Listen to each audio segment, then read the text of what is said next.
ከታክስና ከሞት የሚቀር የለም ይባላል። ግን ብዙ ጊዜ ይሄ ሳይሆን ያለው አሁን በተደረገው ማሻሻል ምን አይነት ካምፓኒዎች ወይ ግለሰቦች ናቸው የተጠቀሙት ወይ ደግሞ ብዙ ለመክፈል የተገደዱት? አንድ ህግ ነው ለማለት በተለይም እንደ ኢትዮጵያ ያሉ የተጻፈ ህግ የሚከተሉ ሀገራት 4 ስቴፖችን መከተል አለባቸው። ምሳሌ ልሰጠን ትችላለህ? ለዚህ ሰርቲፊኬቱን ካልሰቀለ ድረገጹ ላይ ካልጫነ 100,000 ብር ይቀጣል ይላል። ይሄንን ተከተል ብለህ ሳትነግረው ሳታሳውቀው በዛ ህግ ንብረቱ ላይ ህይወቱ ላይ ወይ ሌላ ነገር ላይ ተጽዕኖ የሚያሳድር ቅጣት ተገቢ ነው ወይ? በረሃ አቋርጦ ዝናብ መጥቶት የመጣ አደንዛዥ የተዘጋበት ቤት ስትገባ እንዳጨሰ ሰው ተሰክራለህ። እና በጣም ብዙ ትሪኮች ተሰርቻለሁ።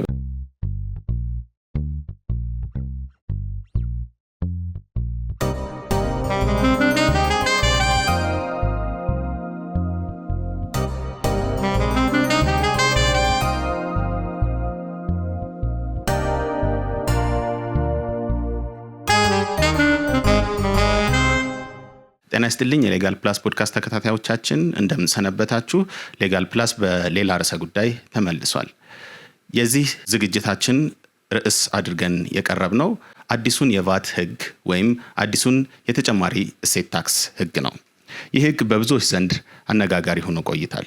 በዚህ ህግ ላይ በተወሰኑ ነጥቦች እየለየን እንዲሁም ህገ መንግስታዊ መሰረቱንም ጭምር ከአንድ ጥልቅ የታክስ እውቀት ካለው ባለሙያ ጋር ውይይት እናደርጋለን።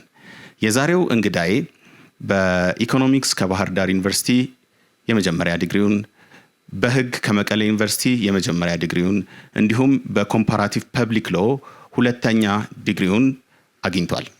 እንዲሁም ለ13 ዓመታት በተለያየ ጊዜ ስሙ ቢቀያየርም በገቢዎች ሚኒስቴር የገቢዎች ባለስልጣን እንዲሁም በከስተም ባለስልጣን ለ13 ዓመታት ያክል አገልግሏል። ከዚያም ወጥቶ ላለፉት 4 ዓመታት የህግ አማካሪና ጠበቃ ሆኖ እያገለገለ ይገኛል። ከዚህም በተጨማሪ በሲቪል ሰርቪስ ዩኒቨርሲቲ የታክስ ህግ እንዲሁም የቢዝነስ ህግ የትርፍ ጊዜ መምህር ሆኖ እያገለገለ ይገኛል። የዛሬ እንግዳዬ ሀብታሙ ጥላሁን ነው። ሀብትሽ እንኳን ደህና መጣ። Thanks for welcoming me. አመሰግናለሁ። እንግዲህ ቀደም ሲል እንደተነጋገር ነው የዛሬው ርዕሰ ጉዳያችን የሚሆነው ቫት ህግን በተመለከተ ነው። በአጠቃላይ ታክስን በተመለከተ ደግሞ ቅድም ስገልጽ እንደነበረው የረጅም ጊዜ ልምድ አለ። እውነት ነው። እንደውም ልምድህ የሚነሳው ከምርመራ ጀምሮ መሰለኝ አይደል? እውነት ነው። ትክክል። እንዴት ነበር ኤክስፒሪየንስህ መጀመሪያዎቹ ወቅቶች ላይ?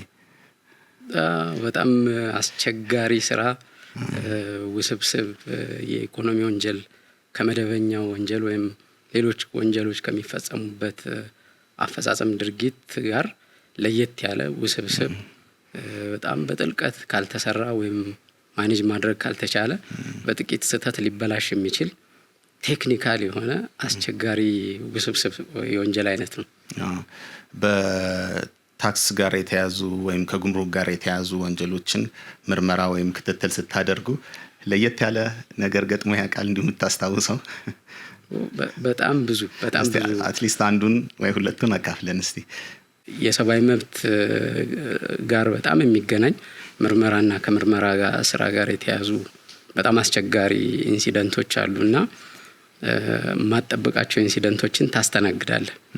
አንዳንድ ጊዜ በጣም አይደንቲካል የሆኑ ሰዎች ወይም ተመሳሳይ የሆኑ ሰዎች ይገጥሙሃል በቤተሰብ ደረጃ መልካቸው ማለት ነው። መልካቸው ስለዚህ አንድ ቀን ሙሉ አንድ ተጠርጣሪ ናት ብዬ እሷነቷን የሚያረጋግጥ ማስረጃ ወይም መታወቂያ ባለመያዟ ምክንያት ቀኑን ሙሉ ከሷ ጋር ማንነቷን የሚገልጽ ዶክመንት ፍለጋ ቤቷም ጠፍቶባት ስትያዝ ደንግጣ ቤቷም ጠፍቶባት ቀኑን ሙሉ የሷን ቤት ስንፈልግ ውለናል። መጨረሻ ማኑና ተገኘች? እህት። ኦኬ፣ የሚገርም ነው። አንዴ ደግሞ ከአደንዛዥ ዕፅ ጋር በተያያዘ ነው ከስተምስ ላይ ስትሰራ የገጠመህ ነገር ነበር መሰለኝ አይደል? እውነት ነው። ያው ከስተምስ የሚገቡ የሚወጡ እቃዎችን ትቆጣጠራለህና በዛ ሂደት የምትይዛቸው እቃዎች እጅግ በጣም ከፍተኛ የሆነ ናርኮቲክ ወይም አደንዛዥ እጽ ደረጃ የደረሱ እቃዎችን ትይዛለና ስትይዛቸው በምትይዝበት ሰዓት ሜቢ እነዛ እጾች አፌክት የማድረግ ማለት አሁን ሳይለኮስ ሳይጨስ አንዳንዱ ወይም ደግሞ ሳታሸተው እንትን ላትለው ትችላለህ። ስለዚህ በረሃ አቋርጦ ዝናብ መጥቶት የመጣ አደንዛዥ እጽ የተዘጋበት ቤት ስትገባ እንዳጨሰ ሰው ትሰክራለህ። እና በጣም ብዙ ትሪኮች ተሰርቻለሁ። አደንዛዥ እጹን ኦልሞስት ወስጄው ወይም አሽትቼው ቀኑ ሙሉ አደንዛዥ ያጨሰ ሰው የሚያደርገውን ነገር ሁሉ ስናደርገዋል በቀን አስተሳሰብ። ላጤ በነበርኩበት ሰዓት ነበርና ሻይ ለማፍላት ፈልጌ ስኳር ለመግዛት ሄጄ ጨው ገዝቼ መጣሁ። እና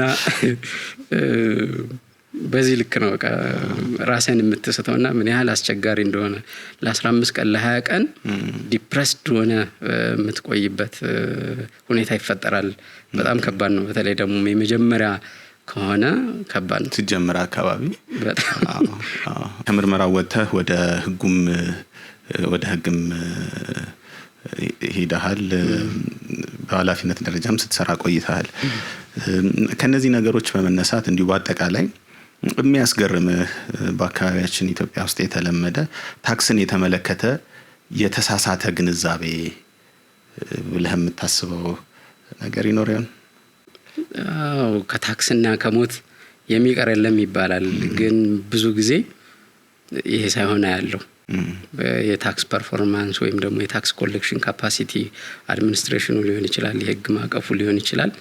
በሚፈጠሩ ክፍተቶች ሳይከፈል ወይም ደግሞ ታክስ ሰብሳቢ ተቋሙ በአግባቡ ሳይሰበስብ የሚቀረውን ሳስብ እኛ ሀገር ከታክስና ከሞት ሳይሆን ከሞት የማይቀር የለም በሚል ደረጃ ሊሆን ይችላል። እና ሌላው ዓለም በጣም ሻርፕ ናቸው። በተለይ የሰለጠኑት ሀገር ምዕራቡ ዓለም የምንለው የሀገራቸውን ጥቅል ኢኮኖሚ እስከ 40% ወይም የሀገራቸውን ሀብት እስከ 40% በታክስ መልክ ይሰበስባሉ።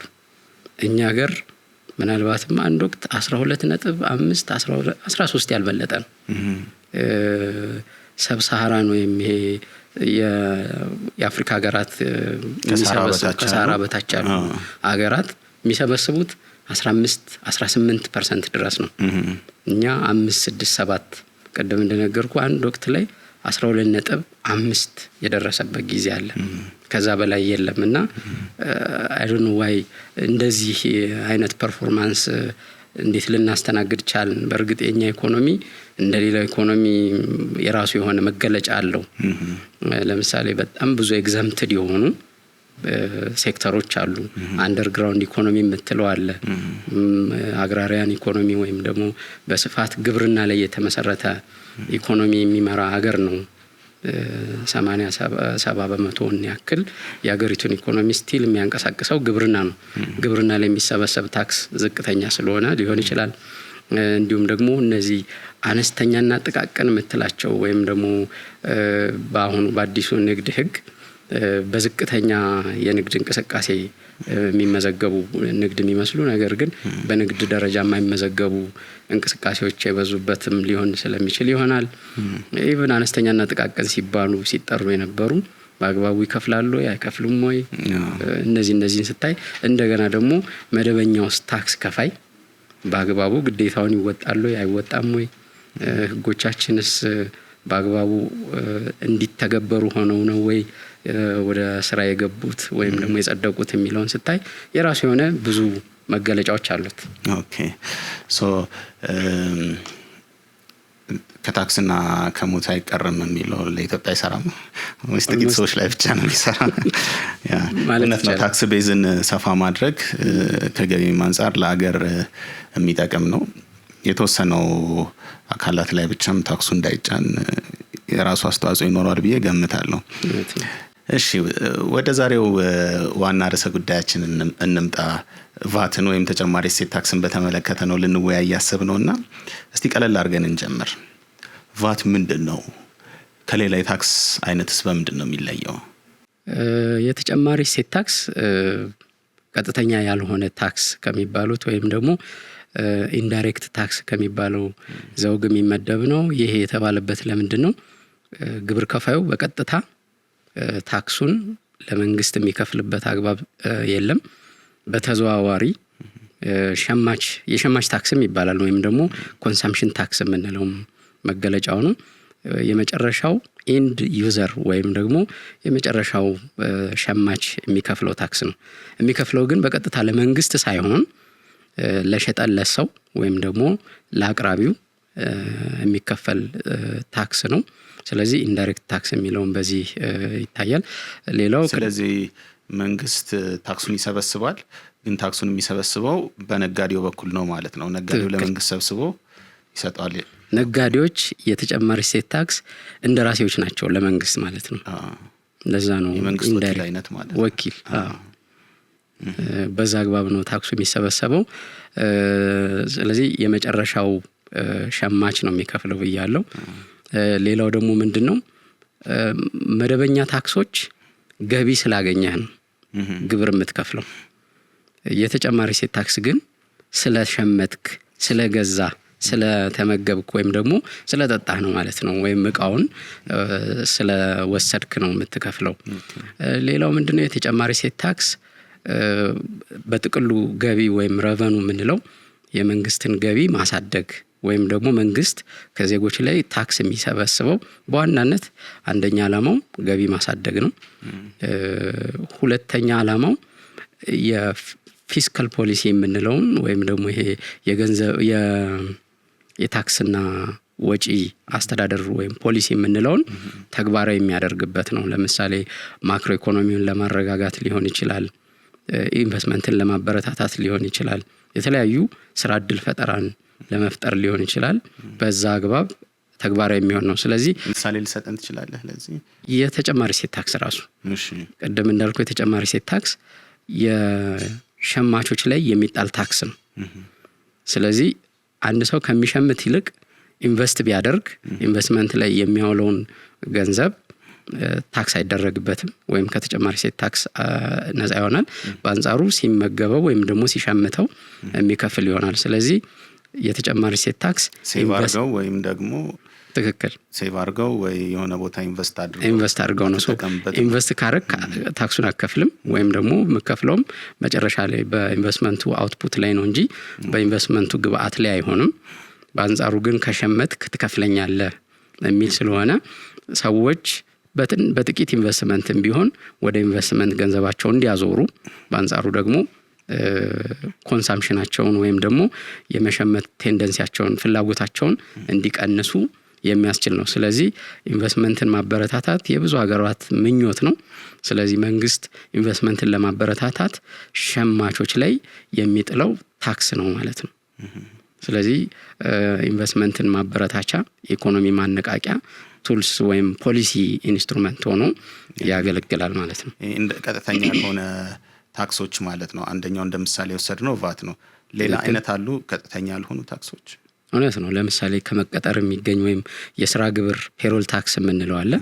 ሰራተኛው ካሰሪው የሚወስደውን ወርሃዊ ደሞዝ በየርከኑ ተሰልቶ ለመንግስት ገቢ ይደረጋል። የንግድ ትርፍ የምንለው የገቢ ግብር አዋጅ ላይ ቀጥተኛ ያልሆነ ነው የምንለው። ቀጥተኛ ታክስ ነው። ትክክል ነው። ንግድ ትርፍ ታክስ የምንለው አለ። በ97 2008 ላይ የተደነገገው ማለት ነው። ይሄኛውም እንደዚሁ አንድ ነጋዴ ያወጣቸውን ወጪዎች እንደ ወጪ ይዞ እንደገና የሸጠበትን ሴልስ አቀናንሶ ትርፍና ኪሳራውን ከለየ በኋላ ትርፍ ካገኘ ከዛ ላይ ግብር የሚሰበስብበት አለ። እነዚህ አይነት ታክሶች አሉ። ስለዚህ የተጨማሪ እሴት ታክስ ግን ካገኘው ገቢ ላይ ሳይሆን ከሸመትከው ላይ የምትከፍለው ታክስ አይነት ነው ማለት ነው። የቀጥተኛ ያልሆነ ታክስ ሌሎች ምሳሌዎች አሉ ከቫት ውጪ? እውነት ነው አሉ። ለምሳሌ ተርኖቨር ታክስ የሚባል አለ። በአዲሱ አዋጅም ይሁን በቀድሞ ትሬሽሆልድ ወይም ደግሞ የሆነ ገንዘብ አለ ተመዝጋቢ ለመሆን የሚያበቃ። የምን ተመዝጋቢ? የተጨማሪ እሴት ታክስ ተመዝጋቢ ለመሆን አመታዊ ሽያጩ ከ2 ሚሊዮን ብር በላይ የሆነ አንድ ነጋዴ ወይም በ12 ወራት ውስጥ አመታዊ ሽያጩ ከ12 ሚሊዮን ብር በላይ ከሆነ ያንን ሽያጩ ለተጨማሪ እሴት ታክስ ተመዝጋቢ እንዲሆን ያስገድደዋል። በአንጻሩ ደግሞ 2 ሚሊዮንም ባይሞላም የገበያ ትስስሩ ከተጨማሪ እሴት ታክስ ተመዝጋቢዎች ጋር ከሆነ በፈቃደኝነት ላይ ተመስርቶ ኢቭን ከ1 ሚሊዮን ብር በላይም ተመዝጋቢ ሊሆን ይችላል። ከ1 ሚሊዮን በላይ ሆኖ ከ2 ሚሊዮን በታች ቢሆንም በፈቃደኝነት ላይ ሊመዘገብ ይችላል። ስለዚህ ተርኖቨር ታክስ ከነዚህ ከ2 ሚሊዮን በታች የሆነ ግብር ከፋይ ሁሉ የሚከፍለው ነው። ስለዚህ ምንድነው ልዩነቱ በተርኖቨር ታክስ እና በተጨማሪ እሴት ታክስ? ተጨማሪ እሴት ታክስ 15% ነው የሚጣለው። እርግጥ ነው ዜሮ ሬት የሚባሉ አሉ።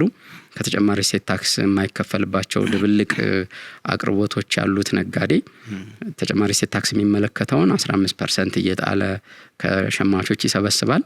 በአንጻሩ 15% የማይመለከተውን እቃ ደግሞ ሲሸጥ በ0% ይሸጣል። ለምሳሌ አንድ ሱፐር ማርኬት ፕሮሰስ ያልሆነ የታሸገ ወተት ቢሸጥ ወተት በ0% ነው የሚሸጠው። ቫት የለውም።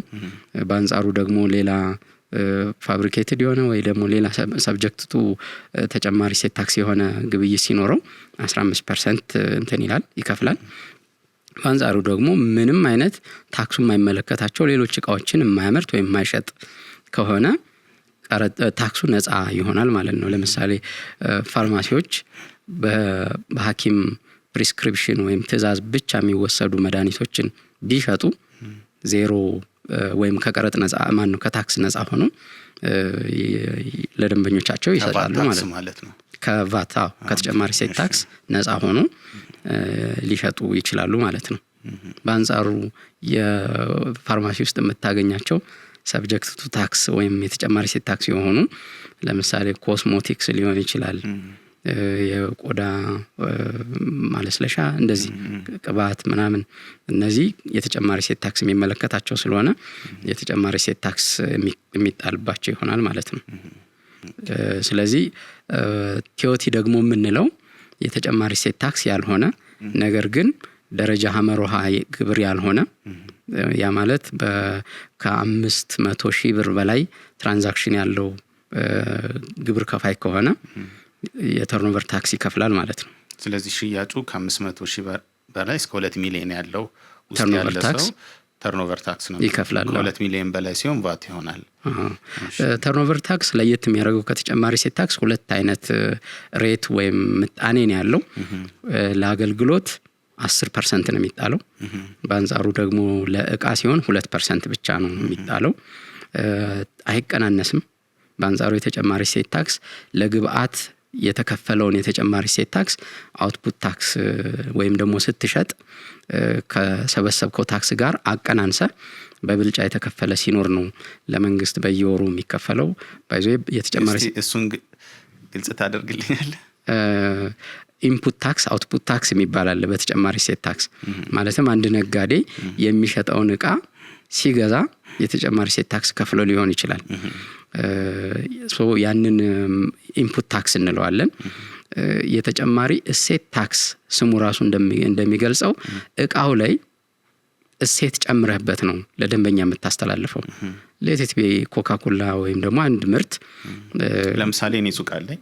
እሺ፣ ከኮካ ፋብሪካው ሄድኩና ኮካ ገዛው፣ ሱቄ ውስጥ አስገባ። ስገዛ ቫት ከፍለሃል እንደ ኮንሱመር ማለት ነው። ትክክል።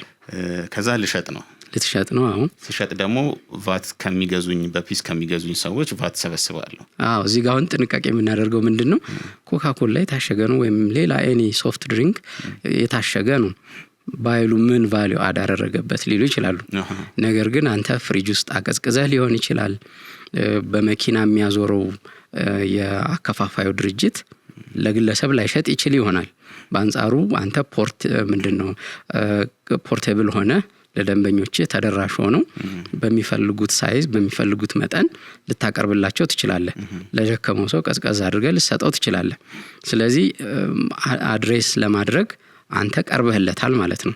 ስለዚህ በኮካኮላዋ ላይ ወይም በታሸገችው መጠጥ ላይ አንተ ቫልዩ አድ ያደረካት እሴት አለች። ሰርቪሱ ማለት ሰርቪሱ።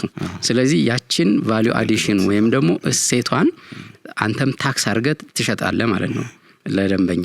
ስለዚህ አንተ ስትገዛ የከፈልከው ቫልዩ አድ ታክስ አለ። ስትሸጥም ደግሞ እንደገና ከካምፓኒው ወይም ከአከፋፋዩ የተረከብከው ኮስት አለ። እንደገና የከፈልከውም ቫት አለ። ስትሸጥ ደግሞ አንተ ኤክስትራ የጨመርክበት ሴት አለ። እዛ ሴት ላይም አንተ ታክስ ትጥልና ለደንበኛ ታስተላልፋለህ። መጨረሻ በወሩ መጨረሻ ላይ ለግብአት ታክስ የከፈልከው ምን ያህል ነው፣ ለአውትፑት ታክስ ወይም ደግሞ ለሽያጭ የሰበሰብከው ታክስ ምን ያህል ነው የሚለው ይታይና ይቀናነሳል። በብዛት ቫልዩ አድ አድርገህ ትሸጣለህ ተብሎ ስለሚገመት ከነበረው ከግብአት ታክሱ በተጨማሪ አዲሽናል ታክስ ትሰበስባለህ ተብሎ ይገመታል። ስለዚህ እነዛን አቀናንሰ በብዛት ፖዚቲቭ ስለሚሆን ውጤቱ ወይም አውትፑት ታክስ ማይነስ ኢንፑት ታክስ ስታደርግ ፖዚቲቭ ይሆናል ውጤቱ። ያ ተከፋይ ታክስ ይሆናል ማለት ነው። ለምሳሌ አንድ ዕቃ ከዋናው ከፋብሪካው በ100 ብር ገዛው። እሺ ከዛ ሱቅ ላይ ወስጄ በ200 ብር ሸጥኩት። እሺ 100 ብር ሲደመር ቫቱ 115 ብር ማለት ነው። በ115 ብር ነው የገዛሁት። እሺ እና ሱቅ ላይ በ230 ሸጥኩት ማለት ነው ቫቱን ጨምሬ። እሺ ተመዝጋቢ ነኝ ብለን አስዩም አድርገን ማለት ነው። እስቲ ይሄንን ቁጥር ይዘህ እንዴት ነው የሚቀናነሰው? አሁን ግብአት ታክስ የምትለው አንተ ካከፋፋዩ ስትገዛ በ115 ብር ገዛ። አሁን 200 ስትሸጠው 230 ሸጥኩት። 230 ሸጥክ። ኤግዛክትሊ አሁን ምንድነው ያደረግከው አንተ? የ100 ብር ጭማሪ አድርገሃል። እሴት ጨምረህበታል ማለት ነው። ስለዚህ ይቺ 100 ብር ኤክስትራ ናት ለመንግስት ቫልዩ አድ ያደረክበት ማለት ነው። 100 ብር ነች የተጨመረችው እሴት። ትክክል። እሺ አንተ 115 ብር ከፍላለቀው 15 ብር ቫት ነው። በአንጻሩ አሁን ሁለተኛ ስትሸጠው 200 ብር የዕቃው ዋጋ ነው። 30 ብር ሰብስበሃል። ስለዚህ 30 ብር ሲቀነስ 15 ብር መንግስት 15 ብር ታክስ ያገኛል ማለት ነው አንተ ቫልዩ አድ ባረካት ላይ ማለት ነው። ስለዚህ ከከስተመር ስሰበስብ የ30 ብር 30 ብሯ የቫት ነች። ከኔ ደንበኛ የወሰደ 30 ብሯ የቫት ነች። እኔ ያንን ስቀዛ መጀመሪያ 15 ብር ቫት ስለከፈልኩኝ ከዚህ 30 ብር ላይ ያቺ 15 ብር ተቀንሳ ትቀርልኝና 15 ብሯን ለመንግስት ከፍላለሁ ማለት ነው። ትክክል። ኦኬ። ስለዚህ በዚህ አይነት በሚጨመረው እሴት ላይ ብቻ ነው ቫቱ እየተሰላ የሚሄደው። እውነት ነው። እንግዲህ ቫት ይሄንን ከመሰለ በእኛ ሀገር ሌጋል ሲስተም በእኛ ሀገር የታክስ ሲስተም ላይ ካሉ ታክሶች አንጻር ቫት በቅርብ ጊዜ ይመጣ መሰለኝ አይደል? ትክክል። የመጀመሪያው 1994 ነው የወጣው። ከ1994 ወጥቶ እስካሁን እስካለፈው አመት ሲያገለግል ቆይቷል። አሁን ደግሞ ሰኔ 13 2016 ዓ.ም በፓርላማ የጸደቀ አዲስ አዋጅ ወጥቶልናል። አዋጅ ቁጥር 1341 2016 1341 ለምንድን ነው መንግስት ይሄንን የቫት ህግ መቀየር ያስፈልገው በዚህ ሰዓት የሚል ጥያቄ ሊያስነሳ ይችላልና ምንድነው ምክንያቱ ህጉን የመቀየሩ? ብዙ ነጥቦችን ልታነሳ ትችላለህ እዚህ ጋር። አንደኛ የኢኮኖሚክ ሪፎርም የምትለውን ነጥብ እንደዋናም ልታጣቅስ ትችላለህ። ሁለተኛ የቀድሞ ኢኮኖሚክ ሪፎርም ስንል ማክሮ ኢኮኖሚክ በቅርብ ለምሳሌ መንግስት እያካሄደ ያለው በተለይም 2017 በጀት አመት ከገባ ጊዜ ጀምሮ ትዝ ይል እንደሆነ ሐምሌ 22 የመጀመሪያው የገንዘብ ፖሊሲ ወይም ይሄ የባንክ ምንዛሬ ምጣኔ ማሻሻያ ተደረገ። በቀጣይ ደግሞ ብዙ ማሻሻያዎች እየተደረጉ መጡ ማለት ነው። ስለዚህ የማክሮ ኢኮኖሚክ ማሻሻያ አንዱ ምክንያት ሊሆን ይችላል። ሁለተኛ የተጨማሪ እሴት ታክስ ህግ አፈጻጸም ብዙ ክፍተቶች ነበሩበት። ወደ ክፍተቶቹ ከመሄዳችን በፊት የማክሮ ኢኮኖሚክ ማሻሻያ ጋር የቫት ታክስ ምንድነው ያለው ትስስር? ቅድም እንዳልኩ ታክስ አንድ የፊስካል ኢኮኖሚ ፖሊሲ ኢንስትሩመንት ነው። ስለዚህ ታክስ ቤዙን ወይም ደግሞ የታክስ መረቡን ማስፋት፣ ታክስ ሬት ደግሞ የታክስ ምጣኔ ማሻሻል አንዱ የፖሊሲ ዳይሬክሽን ነው። ስለዚህ ቅድም ክፍተት ብዬ ነገርኩ። አንዳንዴ ፖሊሲ ዳይሬክሽን ውጭ የሆኑ ኢምፕሊሜንቴሽን ነበረ። ለምሳሌ የተጨማሪ እሴት ታክስ ኢንቨስትመንትን አበረታቶ መሸመትን ወይም ደግሞ ኮንሱም ማድረግን ዲስከሬጅ ማድረግ ነው ብያለሁ። እንዲህ ሲሆን ግን ዝቅተኛ ኢኮኖሚ ደረጃ ያላቸውን የህብረተሰብ ክፍሎች እንዳይጎዳ በልዩ ሁኔታ ከለላ ይደረግላቸዋል። ስለዚህ በጥቅሉ በደፈናው ኤግዘምት የተደረገ ክፍል ነበረ ማለት ነው። ወይም ዝቅተኛ የህብረተሰብ ክፍል ያልሆነ ታክስ ከፋይ ሁሉ ታክስ እንዳይከፍል ሁላ እየተደረገ ነበረ። ስለዚህ ብዙ ማሻሻያዎችም የተደረጉት በእንዲህ አይነት ሁኔታዎች ነው። ስለዚህ ምንድነው የማክሮ ኢኮኖሚው ኢፌክቲቭሊ ታክስን ሬዝ ማድረግ መሰብሰብ አንዱ ፒላሩ እንደሆነ መንግስት በተደጋጋሚ በመገናኛ ብዙሃን ሲነግረን ቆይቷል። ስለዚህ ገቢውን ማሳደግ ካለበት እነዚህ የታክስ ሽፋን ወይም ከታክሱ ነፃ የሆኑ ያላግባብ የተደረጉ ትራንዛክሽኖችን ወደ ታክስ መረቡ እንዲገቡ ሆኗል። ሶ ታክስ ቤዙን የማስፋት አንዱ የፖሊሲ ዳይሬክሽን ነበረ ማለት ነው። ታክስ ሬት ላይ እንኳን ለውጥ የለም፣ 15 ነው። ግን ታክስ የሚደረገውን በመጨመር ገቢውን ከፍ ማድረግ ተችሏል። ስለዚህ መክፈል የነበረባቸው የማይከፍሉ ነበሩ በቀድሞ ህግ ማለት ነው። በሌላ በኩል ደግሞ አዳዲስ ከሚደረጉ የኢኮኖሚ ፖሊሲ ለውጦች አንጻር ገቢን ማሳደግ አንደኛ ኤሌመንቱ ነበር። ያ ነው እነዚህ ሁለቱን ነገሮች ከዚህ ጋር ያይዘን ተጨማሪ እሴት ታክስ ህግ ከ1996 ጀምሮ የመጣ ነው ብለናልና ምንድነው መሰረቱ? አሁን ይሄን ህግ ለማውጣት መሰረት የሆነው ነገር ምንድነው? ከመጀመሪያው ለምንድነው ይሄንን እምልህ? ያው ህግ የማውጣት ስልጣን በፌደራል ደረጃ የፓርላማው ስልጣን ነው። ትክክል። ፓርላማው ደግሞ ስልጣኑን ከህገ መንግስቱ ነው የወሰደው። ብዙ ጊዜ አጫቃጫቂ ከሆኑ ነገሮች መካከል አንዱ ደግሞ ገንዘብ ነው። የፌደራል መንግስት ላይ የፌደራል መንግስቱ አሉ፣ የክልል መንግስቱ አሉና ታክስ ላይ የፌደራል መንግስት መሰብሰብ የሚፈልገው ታክስ አለ፣ የክልል መንግስት መሰብሰብ የሚፈልገው ታክስ አለ። የጋራም ሊኖር ይችላል። የጥቅም ግንኙነት አለው።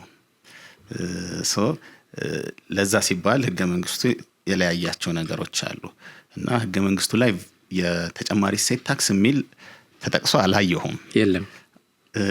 ስለዚህ ምንድነው መሰረት ተደርጎ ከመጀመሪያውም ሲወጣ በ1996? ጥሩ ጥያቄ ነው ያነሳው ባይሉ። 1987 የጸደቀው የኢፌድሪ ህገ መንግስት የተጨማሪ እሴት ታክስን አልጠቀሰም። አዋጁ ላይ ወይም ህገ መንግስቱ ላይ የፌደራል ታክስ ስልጣን ብሎ አንቀጽ 96 ላይ በዝርዝር አስቀምጧል። የክልል ታክስ ስልጣን ብሎ እንደዚሁ በአንቀጽ 97 ላይ ተቀምጧል። የጋራ ታክስ ስልጣን ተብሎ ማለትም የክልልና የፌደራል መንግስቱ የጋራ ታክስ ስልጣን ተብሎ በዝርዝር ተቀምጧል። 99 ላይ ደግሞ ተለይቶ ያልተቀመጡ ታክሶች ተብሎ ተቀምጧል። የህገ መንግስቱ 99። እነዚህ አራት ነጥቦች ውስጥ የተጨማሪ እሴት ታክስ የለም። በአንጻሩ በወቅቱ 1994 በአዋጅ ቁጥር 285 የተጨማሪ እሴት ታክስ ለመጀመሪያ ጊዜ ኢትዮጵያ ውስጥ ሲተገበር የተጨማሪ እሴት ታክስ የሽያጭ ታክስን ተክቶ ነው የመጣው የሚል ጽንሰ ሐሳብ የሚያራምዱ ምሁራን ነበሩ። ግልጽ እንዲሆንልን ሽያጭ ታክስ ምንድነው? የሽያጭ ታክስ ልክ እንደ ተጨማሪ እሴት ታክስ ሁሉ ነጋዴዎች በሸማቹ ላይ ጨምረው የሚገዙት የሚሰበስቡት ታክስ ነው። ምንድነው የሚለያቸው? ሪፈንድ ወይም ደግሞ ተመላሽ አይጠየቅበትም። a kind of turnover tax ማለት ትችላለህ። እንደዛ አይነት ባህሪ ያለው ታክስ ነው። ስለዚህ ሁለቱም ሽያጭ ታክስም ተርኖቨር ታክስም ሶስቱም የተጨማሪ ሴት ታክስም በሽያጭ ላይ የሚከናወኑና የሚከፍሉትም ሸማቾች እንደሆኑ ነው የምትረዳው። ስለዚህ በወቅቱ የሽያጭ ታክስ ለክልል መንግስታት ለከተማ አስተዳደሮች የተሰጠ፣ በአንጻሩ የጋራ ታክስ ላይ ተብሎ 98 አንቀጽ 98 ላይ የተጠቀሰው ደግሞ በድርጅቶች ላይ የፌደራል መንግስቱም ከክልል መንግስት ጋር በጋራ እንደሚጥሉ ነው። ምናልባት አንቀጽ 98 ትንሽ ትሪክ ናት።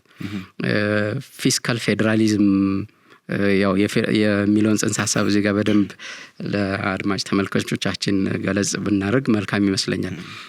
ፊስካል ፌዴራሊዝም የምንለው ቅድም የፊስካል ፖሊሲ ብያለሁ ተግባራዊ የሚደረገው። ፊስካል ማለት ያው ፋይናንሻል ከሚለው ፖሊሲ ፋይናንሻል ፖሊሲ ያ ማለት ምን ማለት ነው? የታክስና የወጪ ወይም ረቨኑ ኤንድ ኤክስፔንዲቸር የምንለው ማለት ነው። ሁሻል ታክስ ዋት የሚለውን ማን ምን ታክስ ያደርግ የሚለውን የሚያሳየው። ታክስ የሚያደርገው ማን ነው? ማን ነው ታክስ የሚያደርገው? ታክስ የሚያደርገውስ ምን አይነት ታክስ ነው? ምን አይነት ታክስ ነው የሚለው ነው። በአንጻሩ ደግሞ ኤክስፔንዲቸር ሪስፖንሲቢሊቲ የሚባል አለ። ማን ምን ያውጣ ወይም ማን የትኛውን ወጪ ያስተዳድር።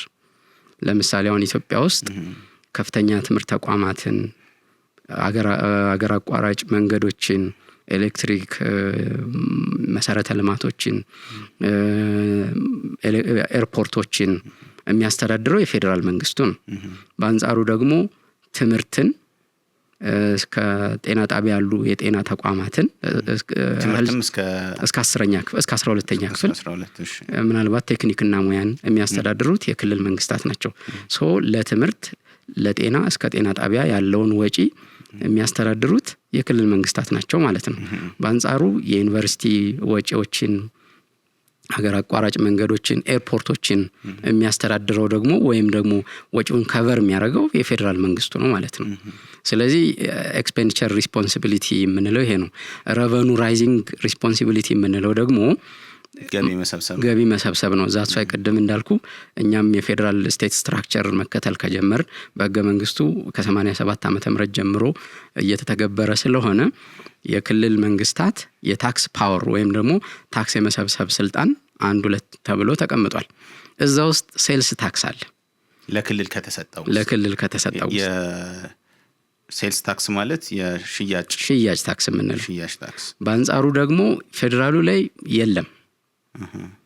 ነገር ግን ከክልል መንግስት ጋር በጋራ እንዲሰበስባቸው የፌደራል መንግስቱ አሳይን ከተደረገበት አንቀጽ 98 ላይ ስታይ በድርጅቶች ወይም ኮርፖሬት የምንላቸው ታክስ ከፋዮች ላይ በጋራ በመሆን ታክስ ኮሌክት ያደርጋል ይላል። በጋራ ሲባል ሁለቱም የክልልም የፌደራል፣ ለምሳሌ በኦሮሚያ ክልል ውስጥ ያሉ ኮርፖሬት ታክስ ከፋዮችን ድርጅቶች ማለት የኦሮሚያ ጨፌና የፌደራሉ ህዝብ ተወካዮች ምክር ቤት አብረው ቁጭ ብለው ታክሱን ይጥላሉ ማለት ነው። ይሄ ደግሞ በዓለማችን ባለው የህግ አወጣጥ ስርዓት ተግባራዊ ሊሆን የማይችል አን ፕራክቲካል ነው የምትለው አይነት ነው። ያልተለመደም በፌደራል ስቴት ስትራክቸር የሚከተሉ ሀገሮች አይዘር ፎር ፌደራል ኦር ሪጂናል ስቴት አሳይን ይደረጋል ረቨኑ ሶርሱ፣ ወይም ደግሞ ሼርድ ረቨኑ ወይም ደግሞ ገቢ መጋራት የምትለውን ጽንሰ ሐሳብ ይከተልና ወይ ክልሉ ወይ ፌደራሉ አንዳቸው እንዲሰበስቡት ወይም ታክሱን እንዲጥሉት ይደረግና አንዳቸው ደግሞ ገቢ መጋራት ብቻ ኃላፊነት ይኖረዋል ማለት ነው። ትክክል። ስለዚህ ይሄ የጋራ ታክስ ስልጣን ወይም ኮንከረንት ፓወርስ ኦፍ ታክሴሽን የሚባል አስቸጋሪ ነው ለመተግበር። ስለዚህ የህዝብ ተወካዮች ምክር ቤትና የፌዴሬሽን ምክር ቤት 1989 ዓመተ ምህረት ባደረጉት የጋራ ስብሰባ የጋራ ታክስ የሚባል ነገር አስቸጋሪ ነው ለመተግበር። ህግ ለማውጣትም ሁለቱ ምክር ቤቶች ወይም በየክልሉ እየሄደ የፌዴሬሽን የህዝብ ተወካዮች ምክር ቤት በወቅቱ በነበሩ 9 ክልሎች አሁን ደግሞ ባሉት ጭማሪ በለው እየዞረ ህግ ሊያወጣ ነው ማለት ነው። ወይም እነሱ አብሮ ሊሰበሰብ ነው በየቦታው ካሉ ክልል። ስለዚህ አስቸጋሪ ወደ ፌደራል ሊመጡ ነው። ይሄ ደግሞ ፕራክቲካል ስለሆነ ገቢ መጋራት የሚለውን ወይም ሼርድ ረቨኑ ፕሪንሲፕልን እንከተል። በአንጻሩ ደግሞ ታክስ መጣሉን ህግ ማውጣቱን ማለት ነው፣ መሰብሰቡን ኤክሰርሳይዝ ማድረጉን ማስፈጸሙን ማለት ነው። አንደኛው ይውሰድ በአሁኑ አተገባበር የፌዴራል መንግስቱ ወሰደ። ስለዚህ ክልሎች ደግሞ ገቢውን ሼር ያደርጋሉ። ሼር የሚያደርጉት በህገ መንግስቱ አንቀጽ 62.7 የፌዴሬሽን ምክር ቤት የጋራ ገቢን ሼር ክፍፍል የሚያደርጉበት ቀመር ያዘጋጃል የሚል ስልጣን ተሰጥቶታል። በዛ መሰረት የተጨማሪ እሴት ታክስን 70-30 በሆነ መልኩ ይከፈላሉ። 30ው የክልል 70% የፌዴራል ይሆናል ማለት ነው። አሁንም አሰባሰቡ አስቸጋሪ ስለሆነ የግለሰብ ግብር ከፋዮችን በየክልሉ ያሉ የታክስ ኦቶሪቲዎች ይሰበስባሉ። ኮርፖሬት የሆነውን ደግሞ የፌዴራል መንግስቱ ይሰበስባል። ነገር ግን ከግለሰብ ሌጋል ግራውንድ ነው በውክልና ክልሎች በውክልና። ስለዚህ ፌዴራል መንግስቱ የክልል የገቢዎች ቢሮ ቫት ታክስ የሚሰበስበው የፌዴራል መንግስቱ ውክልና ስለተሰጠው ነው። በአዋጅ ቁጥር ካልተሳሳትኩ የፌዴራል መንግስቱን አደረጃጀት ለመወሰን በወጣው 1363/2016 ይመስለኛል። በዛ አዋጅ መሰረት ለክልል ዴሊጌት ማድረግ ስለሚችል ለክልል የታክስ ሰብሳቢ ባለስልጣናት ስለዚህ በዛ መሰረት ክፍፍል ይደረጋል ማለት ነው። ስለዚህ በዚህ መልኩ ታክስ አሬንጅመንቱ ይካሄዳል ማለት ነው። ስለዚህ አንቀጽ 98 ተሻሽሏል በተግባር። የኢትዮጵያ ህገ መንግስት ተሻሽሏል የሚለው ኮንሰፕት ለብዙ ሰዎች አዲስ ሊሆን ይችላል። ስለዚህ አንዱ ምሳሌ ሆኖ ሊቀርብ ነው ይሄ አንቀጽ 98 ላይ ነው አለ አይደል? ትክክል። ስለዚህ አንቀጽ 98 በ1987 ዓመተ ምህረት በ89 የሁለቱ ምክር ቤቶች ስብሰባ 89 ያደረጉት ባደረጉት ስብሰባ ተገናኝተው ሁለቱ ምክር ቤቶች ይህን የህገ መንግስት አንቀጽ ቀይረውታል፣ አሻሽለውታል፣ አጽድቀውታል። አሁን ከንግግርህ እንደተረዳሁት ደግሞ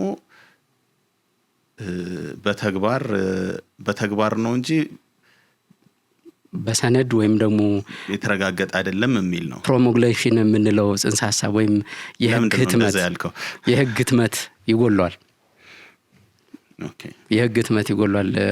ቅድም እንዳልኩ የ1989 የተደረገ የሁለቱ ምክር ቤቶች የጋራ ስብሰባ 98ን የጋራ ታክስ የሚለውን ታክስ መጋራት ወይም ኮንከረንት ፓወርስ ኦፍ ታክሴሽንን ወደ ሼርድ ረቨኑ ስታተስ ቀይሮታል። ይሄ ግን የሆነው በሁለቱ ምክር ቤቶች ስብሰባ ብቻ ነው እስከምናውቀው። በአንጻሩ ደግሞ አንቀጽ 105 ላይ አንድ የህገ መንግስት ድንጋጌ 105 የህገ መንግስቱ ማለት ነው። እሺ የህገ መንግስቱ ድንጋጌ ላይ ከቻፕተር 3 ወይም ደግሞ ይሄ የሰብአዊ መብቶች አጠባበቅ ጋር የተደነገጉ ድንጋጌዎች ውጪ ያሉ ድንጋጌዎች ሁለት ማሻሻያ ኤሌመንቶች ያስፈልጉታል። አንደኛ በሁለቱ ምክር ቤቶች 2/3 ድምጽ ሲያልፍ ንዑስ ቁጥር 1 ላይ ነው አይደል? አዎ። እሺ ላንብበው። እሺ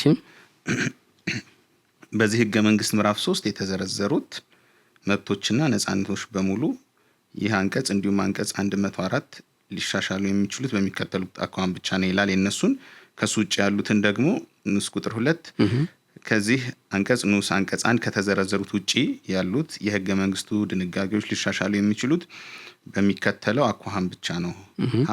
የህዝብ ተወካዮች ምክር ቤትና የፌዴሬሽኑ ምክር ቤት በጋራ ስብሰባ በ2/3 ድምጽ የቀረበውን ማሻሻያ ሲያጸድቁት እና ከፌዴሬሽኑ አባል ክልሎች ምክር ቤቶች ውስጥ የ2/3 ክልሎች ምክር ቤቶች በድምጽ ብልጫ የቀረበውን ማሻሻያ ሲያጸድቁት ነው። ትክክል። በዛን ጊዜ 9 ክልሎች ናቸው የነበሩት። ስለዚህ 6ቱ ክልሎች አትሊስት ይህን ማሻሻያ አፕሩቭ ማድረግ ነበረባቸው። ነገር ግን አፕሩቭ ስለማድረጋቸው ያለ ዶክመንት ያለ አይመስለኝም። ፈልጌ ነበር አላገኘሁም። ሪሰርችም ማስተርስ ክላስ አቴንድ ሳረግ የሰራሁት እንዲሁ ፊስካል ፌዴራሊዝም ላይ ስለነበረ አላገኘሁም። ሜቢ ሊኖር ይችላል እንግዲህ ካለ ቢያመጡልን። ካለም ደግሞ መታተም ነበረበት። ቅድም ያልኩ ፕሮሙልጌሽን ስቴጅ ይቀረዋል አትሊስት። ስለዚህ የአንቀጽ 98 ሁኔታ በተግባር ዲፋክቶ አሜንድመንት የተደረገበት ፕራክቲካሊ እየተሰራበት ያለው በአሜንድመንቱ መሰረት ነው። ነገር ግን ህትመት ያልተደረገበት የህግ ማዕቀፍ ነው የያዝነው ማለት ነው። ክልሎችም ያጽድቁት አያጽድቁት ስቲል የሚታወቅ ነገር የለም። ያላወቅ ነው። ኦኬ፣ 2 ነጥቦች አሉ። ስለዚህ የተጨማሪ ሴት ታክስ ጋር እንምጣ። አሁን የተጨማሪ ሴት ታክስ እንዳልኩ በምሁራን ደረጃ የሽያጭ ታክስን ተክቶ ተግባራዊ የሆነ ታክስ ነው። በአንጻሩ ደግሞ የለም ምናልባትም አሁን ከዚሁ አዲስ ከወጣው አዋጅ ቁጥር 1341/2016 የመጨረሻ ፕሪያምብሉ ላይ ወይም ደግሞ መግቢያው ላይ እንደምታየው 1994 ዓመተ ምህረት ሚያዝያ 3 በተደረገ የሁለቱ ምክር ቤቶች የጋራ ስብሰባ በአንቀጽ 99 መሰረት የተጨማሪ ሴት ታክስ ተለይቶ ያልተሰጠ የታክስ ስልጣን በሚለው ውስጥ ማዕቀፍ ውስጥ ገብቶ እንደገና ሪአሳይን የተደረገ እንደሆነ ያስቀምጣል። ልክ ቅድም ባልነው አግባብ የገቢ መጋራት በሚለው ማዕቀፍ ውስጥ ወድቆ የፌደራል መንግስቱ ታክሱን እየጣለ ታክሱን እያስፈጸመ ወይም እየሰበሰበ በአንጻሩ ለክልሎች ደግሞ ውክልናም እየሰጠ ከግለሰብ ነጋዴዎች እየሰበሰበ 70/30 በፌዴሬሽን ምክር ቤት አንቀጽ 60 በህገ መንግስቱ አንቀጽ 62(7) መሰረት 70/30 ክፍፍል እየተደረገ ነው ማለት ነው። ስለዚህ አሁን የቫት ህጉን ቦታ በተመለከተ ህገ መንግስቱ ውስጥ ያለውን ቦታ በተመለከተ 2 አይነት አተረጓጎም አለ የሚል ነው የተረዳሁት አይደል? አንደኛው የሽያጭ ቫት ራሱ የሽያጭ ታክስ አይነት ስለሆነ እና ሽያጭ የሚለው ደግሞ ለክልሎች ስለተሰጠ ቫት የመጣል የመሰብሰብ ኃላፊነት ያለባቸው ክልሎች ናቸው ከድርጅቶች በስተቀር ድርጅቶቹን በጋራ ይላል የሚል አንድ መከራከሪያ ነው። ሁለተኛው መከራከሪያ ደግሞ ቫት ራሱን የቻለ ነው፣ ተለይቶ ያልተሰጠ የታክስ ክፍፍል ማዕቀፍ ውስጥ የገባ ነው የሚል ነው። በሱ ከሄድን ደግሞ 1994 ላይ የተደረገው ስብሰባ የጋራ ስብሰባ ላይ ይሄንን በእርግጥ የህገ መንግስት ማሻሻያ ልንለው አንችልም። አሁን ስላልጸደቀ አይደለም። ምክንያቱም ህገ መንግስቱ አንቀጽ 99 መሰረት ሚያዝያ 3 ቀን 1994 ዓመተ ምህረት በተካሄደው የፌዴሬሽን እና የህዝብ ተወካዮች ምክር ቤት 2ኛ ዓመት የሥራ ዘመን 2ኛ የጋራ ስብሰባና በህገ መንግስቱ አንቀጽ 55 ንዑስ አንቀጽ 1 መሰረት በተሰጠ ስልጣን የሚከተለው ታውጇል ነው የሚለው። አንቀጽ 99 ተለይቶ ያልተቀመጠ እኔ እንዴት የተረዳሁት ለማሳየት ነው። ህገ መንግስቱን ለማሻሻል ሞክረዋል ለማለት የማይቻልበትን ተለይተው ስላልተሰጡ የታክስ እና የግብር ስልጣኖች ነው የሚለውና በዚህ ህገ መንግስት ተለይተው ያልተሰጡ ታክስና ግብር የመጣል ስልጣኖችን በሚመለከት የፌዴሬሽኑ ምክር ቤትና የህዝብ ተወካዮች ምክር ቤት በጋራ ስብሰባ በ2/3 ድምጽ ይወስናሉ ይላል። አሁን አንቀጽ የመጀመሪያው የትርጉም ጉዳይ ነው። ቫት የሽያጭ ውስጥ ነው የምናካትተው ወይስ ራሱን የቻለ ታክስ አድርገን ነው? እሱን ያው ካንተ እንደተረዳ ነው የተለያየ ክርክሮች አሉ። ግን እንደራሱ አድርገን እንውሰደው፣ መንግስት በመረጠው አማራጭ ሂደን እንደራሱ አድርገን እንውሰደው ብንል ያው አንቀጽ 99 ላይ ነው የሚወድቀው። አንቀጽ 99 ከዚህ በፊት ያላወቅናቸው አዲስ የታክስ አይነቶች ቢመጡ ማነው ታክሱን መሰብሰብ ያለበት የሚለውን ለመወሰን ሁለቱ ምክር ቤቶች አንድ ላይ ተሰብሰቡ ነው የሚለው። ተሰብሰቡና በ2/3 ድምጽ አጽድቁ ነው የሚለው። አሁን የቫት አዋጁ ሲወጣ 1994 ዓመተ ምህረት የተደረገውን የጋራ ስብሰባ ጠቅሷል። በዛ የጋራ ስብሰባ ላይ ቫቱን በፌደራል መንግስት እንዲሰበሰብ ተወስኗል ማለት ነው። ትክክል። ስለዚህ አሁን ይሄ ህገ መንግስቱን ማሻሻል ነው ልንለው የምንችልበት ምክንያት አይታየኝም። ምክንያቱም ህገ መንግስቱ ያስቀመጠውን ፕሮሲጀር ተጠቅመው በህገ መንግስቱ የተሰጣቸውን ስልጣን ተጠቅመው ሁለቱ ምክር ቤቶች ወሰኑ። ህገ መንግስት ማሻሻያ ስላልሆነ ወደ 105 ሂደን እንደገና ክልሎች ይስማሙበት የሚለው ውስጥ አንገባም። ሶስት አንገባም። ነገር ግን ቅድም ያስቀመጥኩልህ የተጨማሪ ሴት ታክስ ሴልስ ታክስን ተክቶ በሸማቾች ላይ የሚጣል ታክስ ነው። በባህሪው ቅድም እንዳልኩ ሪፈንድ አለመሆኑ ወይም ደግሞ ተመላሽ መጠየቅ የማትችልበት ወይም ማቀናነስ ኢንፑት አውትፑት ታክስን አቀናንሰ ፋይናሊ ክሬዲት የሆነውን የምትከፍልበት ስርዓት በሴልስ ወይም በሽያጭ ታክስ ላይ የለም እንጂ አንድ አይነት ባህሪ ያላቸው የታክስ አይነቶች ናቸው። ለዛም ነው ምሁራን ያን ተቋም የትኛው ነው የሽያጭ ውስጥ ያለ ነው የሚለው ነው ወይስ ትክክለኛ ብለህ የምታምነው? ምክንያቱም ከታክስ አንጻር የህግን ባክግራውንድ አለ፣ የኢኮኖሚክስን ባክግራውንድ አለ። ሶ ያንተ ኦፒኒየን ቫልዩ አለው።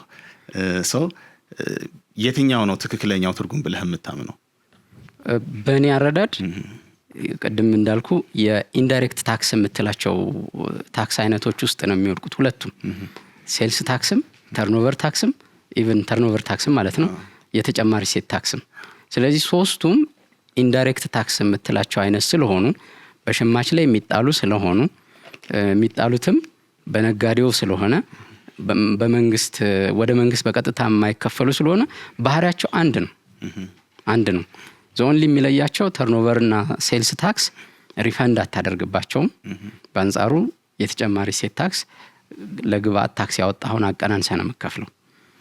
ተመሳሳይ ስታተስ ነው ያላቸው ማለት ነው። ስለዚህ የተጨማሪ እሴት ታክስ ሴልስ ታክስን ተክቶ ነው ኢትዮጵያ ውስጥ ኢምፕሊመንት የተደረገው ከሚሉት ጎራ ነኝ እኔ በግሌ። ስለዚህ ክልል ነው መሰብሰብ የነበረ ክልል ነበረ። ሊትሬቸሩ ምንድነው የሚያሳየው? መቼም የታክስ እንትንን በተመለከተ ታክስን በተመለከተ የተለያዩ መጽሐፍት ይኖራሉ። ትክክል።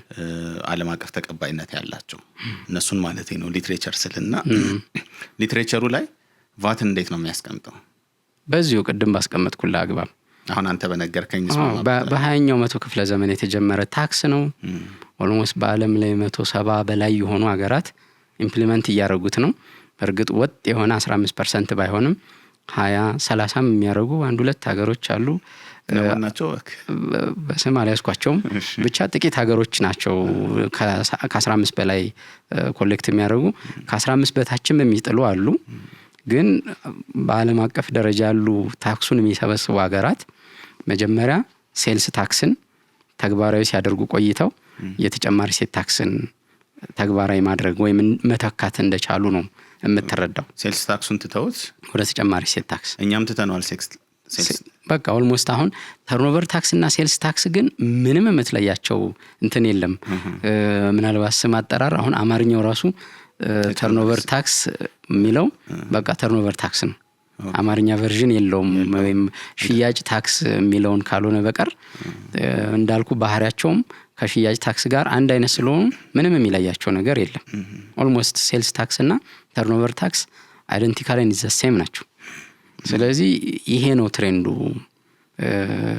ዛትስ ዋይ የሽያጭ ታክስ የተጨማሪ እሴት ታክስን ተተካበት እንጂ ሌላ አዲስ ታክስ አይደለም ያልኩበትም ለዛ ነው። ምናልባት የ1994 ዓመተ ምህረቱን ሜኔት ብናገኘው የህዝብ ተወካዮችና የፌዴሬሽን ምክር ቤት የጋራ ጉባኤ ወይም ሜኔቱን ብናገኘው ጥሩ ነበር። ምን ብለው ተለይቶ ያልተቀመጠ ወይም ያልተሰጠ ታክስ ስልጣን ብለው ያሉበት እንችል ነበር። እንኳን አነሳ ይሄንን ተጨማሪ በደንብ ሳናብላላው ልናልፈው ነበር። መታወጅን አስፈላጊነት በተመለከተ አንስተሃል። አሁን ይሄ ነጥብ ህገ መንግስቱ አንቀጽ 98 አይደል አንተ ያነሳህልኝ። እንደዚሁም ከዚህ በፊት አንድ ጥናታዊ ጽሑፍ ላይ 105 ላይ ነው ሴንሰስን በተመለከተ እንደዚህ የተጻፈ ነገር ያየህ ይመስለኛል። በተመሳሳይ ስብሰባ ተደርጎ ውሳኔ ተደረገ የሚባል ግን አሁን በእጃችን ያለው እዚህኛው ላይ ትኩረት እናድርግና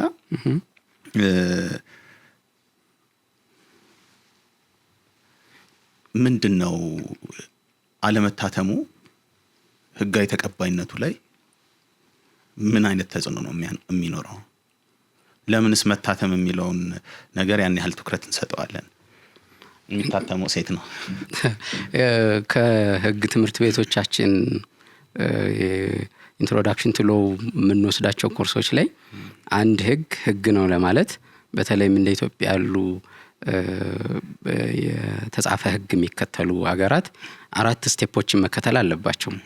ኢኒሺዬሽን ወይም ደግሞ የህጉን ሐሳብ ማመንጨት በብዛተኛ ሀገር ይሄ ፓርላሜንታሪ ስርዓት የምንከተል ስለሆነ ስልጣን ላይ የሚወጣው አካል በህዝብ ተመርጦ ፖሊሲውን አስተዋውቆ ስለሆነ ከፖሊሲው አንፃር ህጎችን የሚያወጣ ስለሆነ እንደውም ህጎች አንዳንድ የፖሊሲ ህግ የፖሊሲ እጅ ነው ይባላል። ስለዚህ ከፖሊሲው ተነስቶ ስልጣን የያዘው ወይም በፓርላማ አብላጫ ድምጽ የያዘው አካል ፖሊሲውን ኢማኔት ሲያደርግ ወይም ኢኒሼት ሲያደርግ ታያለ በየሚኒስትሪያል መስሪያ ቤቶቹ በኩል። ለምሳሌ ታክስን በተመለከተ ገንዘብ ሚኒስቴር ሊሆን ይችላል፣ ግብርና በተመለከተ ደግሞ ግብርና ሚኒስቴር ሊሆን ይችላል ኢኒሼት ያደርጋል። ሶ የመጀመሪያው ስቴፕ ኢኒሼሽን ነው። ሁለተኛ ፓርላማ አፕሩቭ የሚያደርግበት ነው። አፕሩቭ ሲያደርግ እንደመጣለትን መቀበል ሳይሆን ተነቦ ዲስከስ ተደርጎ የመጨረሻ ድራፍቱ ለአፕሩቫል ይቀርባል። ከዛ ሲግናቶሪ ወይም ለፊርማ ስነ ስርዓት ለኢፌድሪ ፕሬዝዳንት ይቀርብና ይፈረማል። ሶስተኛው ስቴጅ ማለት ነው። አራተኛውና ዋነኛው የፕሮሞግሌሽን የምንለው ወይም ደግሞ የህግ ህትመት። አንድ ህግ በተለይም ደግሞ በተጻፈ ህግ ስርዓት የሚመሩ ሀገራት ህጉ ለህብረተሰቡ ተደራሽ ሳይሆን ተግባራዊ ማድረግ አስቸጋሪ ነው። ስለዚህ መጀመሪያ ህጉ የፌደራል ህጎች በሚታተሙበት በእኛ ሀገር ኮንቴክስት የነጋሪት ጋዜጣ ማለት ነው፣ በነጋሪት ጋዜጣ መታተም መቻል ይኖርበታል። ካላወቀ ተግባራዊ ለማድረግ ስለሚቸገር ማለት ነው። ስለዚህ የህጉን ማወቁ ዋናና ማንዳቶሪ የሚሆነው ህትመቱ ወይም ፕሮሞግሌሽን የምንለው ስቴጅ ወሳኝ ነው። በአንጻሩ አዲሱ የተጨማሪ እሴት ታክስ አዋጅ ቁጥር 1341/2016 እንዲሁም ደግሞ ካሁን በፊት የጸደቀው አዋጅ ቁጥር 1186/2011 ወይም 12 ይቅርታ የኤክሳይዝ ታክስ አዋጅ በጸደቁ ዋዜማ ማግስት ተግባራዊ እንዲደረጉ ነው። ኔቫትም ከጸደቀበት ቀን ጀምሮ ነው የሚለው ጀምሮ which is ህጉ ለህብረተሰቡ ሳይደርስ ተግባራዊ እንዲሆን ኢኒሼት ተደርጓል ማለት ነው። ስለዚህ ከአጠቃላይ ተቀባይነት ካላቸው መርሆች አንፃር ትንሽ ፈንገጥ ያለ ነው። ስለዚህ አምቢሽሱ ይገባኛል ቶሎ ወደ ስራ ማስገባት ነው። ግን የፐብሊኬሽን ፕሮሰሱን በተፋጠነ መልኩ እንዲሆን ማድረግ የተቻለ ቢሆን መልካም ነበረ። ዘመኑ ዘምኗል። በፍጥነት አትሊስት በኤሌክትሮኒክስ ሚዲያዎች ወይም እንትኖች ፐብሊሽ ማድረግ የሚቻልበት ሁኔታ ቢመቻች አሁን ግዴታ ሃርድ ኮፒውን ማግኘትም ላይሆን ይችላል። በእርግጥ ሃርድ ኮፒውን ተደራሽ ያልሆኑም ታክስ ከፋዮች ስላሉ ለነሱ መድረስ ስላለበት ማለት ነው። ስለዚህ ግዴታ ነው በነጋሪት ጋዜጣ መታተም። እዚህ ላይ ህግን አለማወቅ ከተጠያቂነት አያድንም ይላልና ይሄ ያው ህጎቻችንም ላይ ያሉ ብዙ ሰው የሚያውቀዋል እና ይሄንን መርህ በተመለከተ ሳስብ ኔሰሰሪ ኢቭል ነው ብዬ አስባለሁ። ለምን ከባድ የሆነ ምርጫ ላይ ነው የሚጥልህ። አንድን ሰው ህግ አውጥተህ ይሄንን ተከተል ብለህ ሳትነግረው ሳታሳውቀው በዛ ህግ ንብረቱ ላይ ህይወቱ ላይ ወይ ሌላ ነገር ላይ ተጽዕኖ የሚያሳድር ቅጣት ወይም ሌላ ውጤት ብታመጣለት ተገቢነት የለው የሞራሊቲ ጥያቄ የሚያስነሳል። ተገቢ ነው ወይ የሚል በተለይ አሁን ይሄ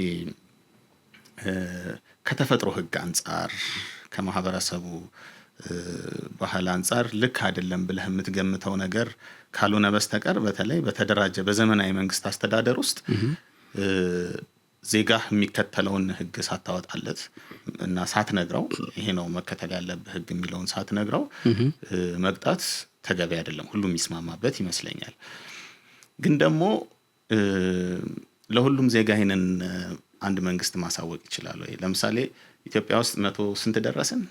100 እስከ ተጨማሪ እሴት ታክስ እንኳን ብትቆጥረው በጣም ብዙ 130 ሚሊዮን ህዝብ ቁጥሩ ነው የምትለው። ህዝብ ቁጥሩ 130 እያሉ ነው። ስለዚህ 130 ሚሊዮን 99 ነው ሴንሰስ ኤግዛክት እና ትክክለኛ ሴንሰስ የተደረገው። ለዛውም ደግሞ 2 ሚሊዮን ነው 1999 ዓመተ ምህረት ነው። ከዛ በኋላ በግምት ነው ተደርጎ አይታወቅም። ግምቱን የምንወስድ ለነዚህ ሁሉ መንግስት ሊያደርስ አይችልም። ስለዚህ ስትሪክትሊ ሰው በማያውቀው ህግ ሊቀጣ አይገባም ካልክ ኬኦስ ይፈጥራል። እያንዳንዱን ሰው ማሳወቅ አስቸጋሪ ስለሚሆን ማለት ነው። ስለዚህ እቺ መርህ መጣች እና ህግን አለማወቅ ከተጠያቂነት አያድንም ብሎ በማህበረሰቡ አንጻር ገደብ ጣለ። ግን ይሄ መርህ ብቻውን የሚቆም እንደሆነ አይሰማኝም። ይሄ መርህ አብሮ መንግስት ደግሞ ህዝቡ ህጉን ማወቅ የሚችልበትን መንገድ የፈለገ ሰው አክሰስ ማድረግ የሚችልበትን መንገድ በቀላሉ መፍጠር አለበት። ትክክል። አንደኛው ፕሮሙልጌሽን መታወጅ አለበት። ነጋሪት ጋዜጣ በእኛ ሀገር መሆን አለበት፣ መታወጅ አለበት። ፕሮፐር የህግ ማሻሻያዎችም ተደርጎ ዲጂታሉንም እንደዚሁ ማካተት ይቻላል። አይ ቲንክ የተካተተም ይመስለኛል። ስለዚህ ወይ ዲጂታል በሆነ መንገድ በኦፊሻል ዌብሳይት እንዲሁም አንድ ላይ በጋዜጣም እንደዚሁ መውጣት ይኖርበታል። ያ ካልወጣ ከየትኛውም ሰው ህግን አለማወቅ ከተጠያቂነት ነፃ አያደርግም እያልክ ባላሳተምከው ህግ ለህዝብ አቬለብል ባላረከው ህግ ልትቀጣ አትችልም። ይሄ መሰረታዊ ፕሪንሲፕል ይመስለኛል በህጋዊነት ለሚመራ ሶሳይቲ። የቫት ህጉ ሲወጣ ከጸደቀበት ቀን ጀምሮ ይላል። የቫት ህጉ ደግሞ ሜጀር የሆኑ ማሻሻያዎች አሉት። ቀጥለን የምናያቸው የምታብራራለን ምን የሚያስቀጡ ደግሞ ያስቀጣሉ ማለት 100,000። ስለዚህ አሁን ዛሬ ከሰዓት ላይ ፓርላማው አጽድቆት አዋጁ ጸድቋል የሚል ዜና ሰምቼ ሊሆን ይችላል። ግን አዋጁን አላቆም ማግኘት አልችልም። ነገ ጠዋት ላይ በዛ አዋጅ የሚያስቀጣ ወንጀል ሰርተሃል ልባል እችላለሁ ማለት ነው። ይሄ አሁን ተቀባይነት ካላቸው ጠቅላላ የህግ መርሆች አንጻር ተገቢነት ያለው አይመስለኝም። ወይ ደግሞ ቶሎ ማሳተም ነው። ትክክል። ይህንን ክፍተት እንዳንድ ክፍተት ልናየው የምንችል ይመስለኛል በእኔ አመለካከት። ትክክል። እንግዲህ ምናልባት በአፈጻጸም ረገድ እንዴት አድርገው ማኔጅ እንደሚያደርጉት አላውቅም። ከዚህ ጋር የተያዘ ኤክስፒሪየንስ አለ? አክቹአሊ አሁን አፈጻጸሙን ራሱ የአከፋፈል ስርዓቱ ነው። ካሁን ቀደም ከ7 ሚሊዮን በታች የሆኑት ብቻ ነበር በየወሩ ዲክሌር የሚያደርጉት። ከዛ በታች ያሉት በየ3 ወሩ ነበር በኳርተር ይር ምንላቸውን ሪፖርቲንግ ሲስተም ነበር የሚከተለው። ኢሚዲየትሊ ኢንጀክት ያደረጉትና ተግባራዊ እንዲሆን የሆነው የአከፋፈል ስርዓቱ በየወሩ እንዲሆን ኢሚዲየትሊ ነው ኢምፕሊመንት የተደረገው። ከዛ ውጪ ለምሳሌ አንድ የተጨማሪ እሴት ታክስ ተመዝጋቢ ስለዚህ ወደ ቀጣዩ ርዕስ ገባን ማለት ነው። ጥሩ። ስለዚህ ከዚህ በኋላ የምናነሳው ነገር በቀድሞ የቫት ህግና በአዲሱ የቫት ህግ መካከል ያሉ ሜጀር ልዩነቶች ምንድን ናቸው? አንደኛ ሆነ ያነሳህልን ነው። ትክክል። ሌሎችንም እንዲታነሳልን ትችላለህ? እናንሳቸው። በዋናነት ትኩረት ያደረገው ምንድነው? ቅድምም ጨረፍ አድርገን የነካናት አንደኛ የቀድሞ አዋጅ አስቀምጧቸው ነገር ግን በአፈጻጸም ሂደት ወይም ደግሞ በአተገባበር ሂደት ታርጌቱን ያልመታ ክፍል አለ። ለምሳሌ እንደው በደፈናው ከተጨማሪ እሴት ታክስ ነፃ ሆኗል ተብሎ አመክንዮ ያልተቀመጠበት ደግሞ የተጨማሪ እሴት ታክስ ዝቅተኛ ኢኮኖሚ ማህበረሰብ ላይ ጫና ስለሚያሳድር ዝቅተኛ ኢኮኖሚ ማህበረሰብ መክፈል የለበትም ተብሎ ተደንግጎ ያለ ነገር ግን ሁሉም የህብረተሰብ ክፍል ነፃ የሆነበት ፕሮቪዥን ወይም ደግሞ ድንጋጌ ነበር የተቀመጠው። ሌላው ከዘመናዊነት ጋር ወይም ደግሞ የግሎባላይዜሽን ጋር ተያይዞ የኤሌክትሮኒክስ ትራንዛክሽኖች ዓለም አቀፍ ተቋማት ኢትዮጵያ ውስጥ መንቀሳቀስ ወይም መስራት ወይም ኢትዮጵያ ውስጥ ካሉ ድርጅቶችና ግለሰቦች ጋር ትራንዛክት ማድረግ ከሩቅ ሆኖ አገልግሎት ማቅረብ እንዲህ የመሰሉ ነገሮች አኮሞዴት አልተደረጉም ወይም ታክሱ ሳያገኛቸው የህግ ማዕቀፉ ሳያገኛቸው ታክስ ሳይደረጉ የቀሩ ትራንዛክሽኖች ነበሩ። ስለዚህ እነዛን ኢንኮርፖሬት ማድረግ ነው። ሌላው የተጨማሪ እሴት ታክስ አዋጅ የመጀመሪያው 285/94 አዲስ እንደመሆኑ መጠን ሁሉንም ነገሮች ኢንኮርፖሬት አላደረገም። ስለዚህ እኛ ሀገር የታክስ ፖሊሲ ወይም የታክስ ህጎቻችንን መነካካት አንወድም በብዛት። ለምሳሌ ላለፉት 22 ዓመታት ከ94 እስከ 2016 ድረስ ስታዩ 22 ዓመት ገደማ ነው። 2 ማሻሻያ ነው የተደረገው። ሁለቱም ማሻሻያዎች በዛ ልክ አመርቂ አልነበሩ። እንደገና ደግሞ የማስፈጸሚያ ህጎች ሲወጡ በዋናው ህግ ወይም በእናት ህጉ ያልተካተቱ ኮንሰፕቶች ሁላ ኢመርጅ አድርገው ተግባራዊ ተደርጓል በሚኒስትሮች ምክር ቤት የጸደቁ። ለምሳሌ የሂሳብ መዝገብ አያያዝ፣ የመክፈያ ጊዜ ዲተርሚንድ የሆነ የነበረው በእናት ህጉ ወይም በአዋጁ ሳይሆን በሰከንደሪ ሌጂስሌሽን ወይም ደግሞ ከዋናው ከአዋጁ በታች በመመሪያ ትክክል ከአዋጁ በታች ባሉ ሰርኩላርም ድረስ ይሄዳል ተዋረድ ህጎች ነበር። ስለዚህ እንደምናውቀው ህግ አወጣጥ በተለይም ክሮኖሎጂውን ስናስቀምጥ ህገ መንግስቱ አለ፣ አዋጅ ወይም ዓለም አቀፍ ድንጋጌዎች አሉ። ዓለም አቀፍ ድንጋጌና ህገ መንግስቱን እኩል ወይም ኢቭን ዓለም አቀፍ ድንጋጌዎች ከህገ መንግስቱ በላይ የሚያስቀምጡም አሉ። የሆነ ሆኖ ሰብአዊ መብትን በተመለከተ አዋጅ አለ፣ ደንብ አለ፣ ከዛ መመሪያ አለ። የዝቅተኛው የኢትዮጵያ ህግ አሁን ባለው ማዕቀፍ መመሪያ ነው። ስለዚህ መመሪያ ሁሉ አዋጅ ላይ የሌለን ነገር ሲይዝ ታያለ። ደንብ አዋጅ ላይ የሌለን ነገር ሲይዝ ታያለ። ስለዚህ አንደኛ ከህግ አወጣጥም ስርዓት ያፈነገጠ ነው። ሁለተኛ የህግ ማዕቀፉን በጥስጥስ ብሎ ባለ ቁጥር ለምሳሌ አንድ ታክስ ከፋይ አዋጁን ብቻ አይቶ ደንቡን ባያገኝ ጤናማ ያልሆነ ታክስ አከፋፈል ስርዓት ሊኖር ይችላል። ስለዚህ አንዱ ደግሞ የታክስ ፕሪንሲፕል ወይም ካኖንስ ከምንላቸው መሃል ፕሪንሲፕል ኦፍ ሌጋሊቲ ወይም ደግሞ የህጋዊነት መርህ የምንለው ነው። የህጋዊነት መርህ ስንል ምን ማለት ነው? ህግ አውጪው አካል ህዝብ መርጦት ፓርላማ ገብቶ ስልጣን ይዞ ህግ የሚያወጣው አካል በአግባቡ በተሰጠው ስልጣን መሰረት የታክስ ህግ ሲያወጣ ወይም ታክስ ህግ የምንላቸው 2 ዋና ኤሌመንቶችን ይይዛል።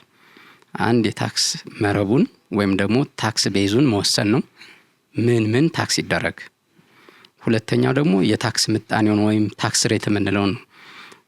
ምን ያህል ፐርሰንት ወይም ምን ያህል ምጣኔ ይጣል የሚለውን ስፔሲፊካሊ ዲተርሚን አርጎ መውጣት መቻል ይኖርበታል። ስለዚህ ይህን ባላደረገበት ሁኔታ ለሰከንደሪ ሌጂስሌሽን ከሰጠ አንደኛ ሰከንደሪ ሌጂስሌሽኑ ህግ የማውጣት ማንዴቱ ከዋናው ህግ ነው እንጂ በራሱ ኢማኔት አያደርግም ወይም አይወጣም። ስለዚህ ፕሮፐርም አይሆንም። ህዝቦች ወይም የሀገሪቱ ዜጎች ህግ እንዲያወጡላቸው የመረጧቸው የምክር ቤት አባላት እያሉ እነሱ ሳይወጡ ቀርተው የሚኒስትሮች ምክር ቤት አስፈጻሚው አካል ቢያወጣ ጤናማ ሊሆን ስለማይችል፣ እርግጥ ነው የሚኒስትሮች ምክር ቤት አባላት የህዝብ ተወካዮች ምክር ቤት አባላት ሊሆኑ ይችላሉ፣ ግን ሙሉ በሙሉ አይሆኑም። ስለዚህ ትክክለኛ ሪፕሬዘንቴሽን ስለሌለው ትክክለኛ የህግ አወጣጥ ስርዓትም መኖር አለበት። በዚህ ረገድ እንደውም 2 አዋጅ አለ ማነው የሚኒስትሮች ምክር ቤት ደንቦች አሉ ህግ እንደዚህ ቫዮሌት አድርገው የወጡ። ለምሳሌ የቀድሞ የገቢዎችና ጉምሩክ ባለስልጣን የሰራተኞች መተዳደሪያ ደንብ ቁጥር 155/2000 587 የባለስልጣኑን አዋጅ የባለስልጣኑን ለማቋቋም የወጣ አዋጅ ላይ ኢማኔት ሆኖ ነው የተሰጠው። ነገር ግን አዋጁ ላይ ከተሰጠው ውጪ ፕሮቪዥን አስገብቶ ከአዋጁ ጽንሰ ሐሳብ ውጪ ተግባራዊ ሲደረግ ቆይቶ በኋላ 2011 ላይ በፌዴሬሽን ምክር ቤት የህግ አወጣጥ ስርዓቱን ያልተከተለና የህገ መንግስታዊ ድንጋጌዎችን የሚጥስ ነው ተብሎ የቀረ ድንጋጌ አለ።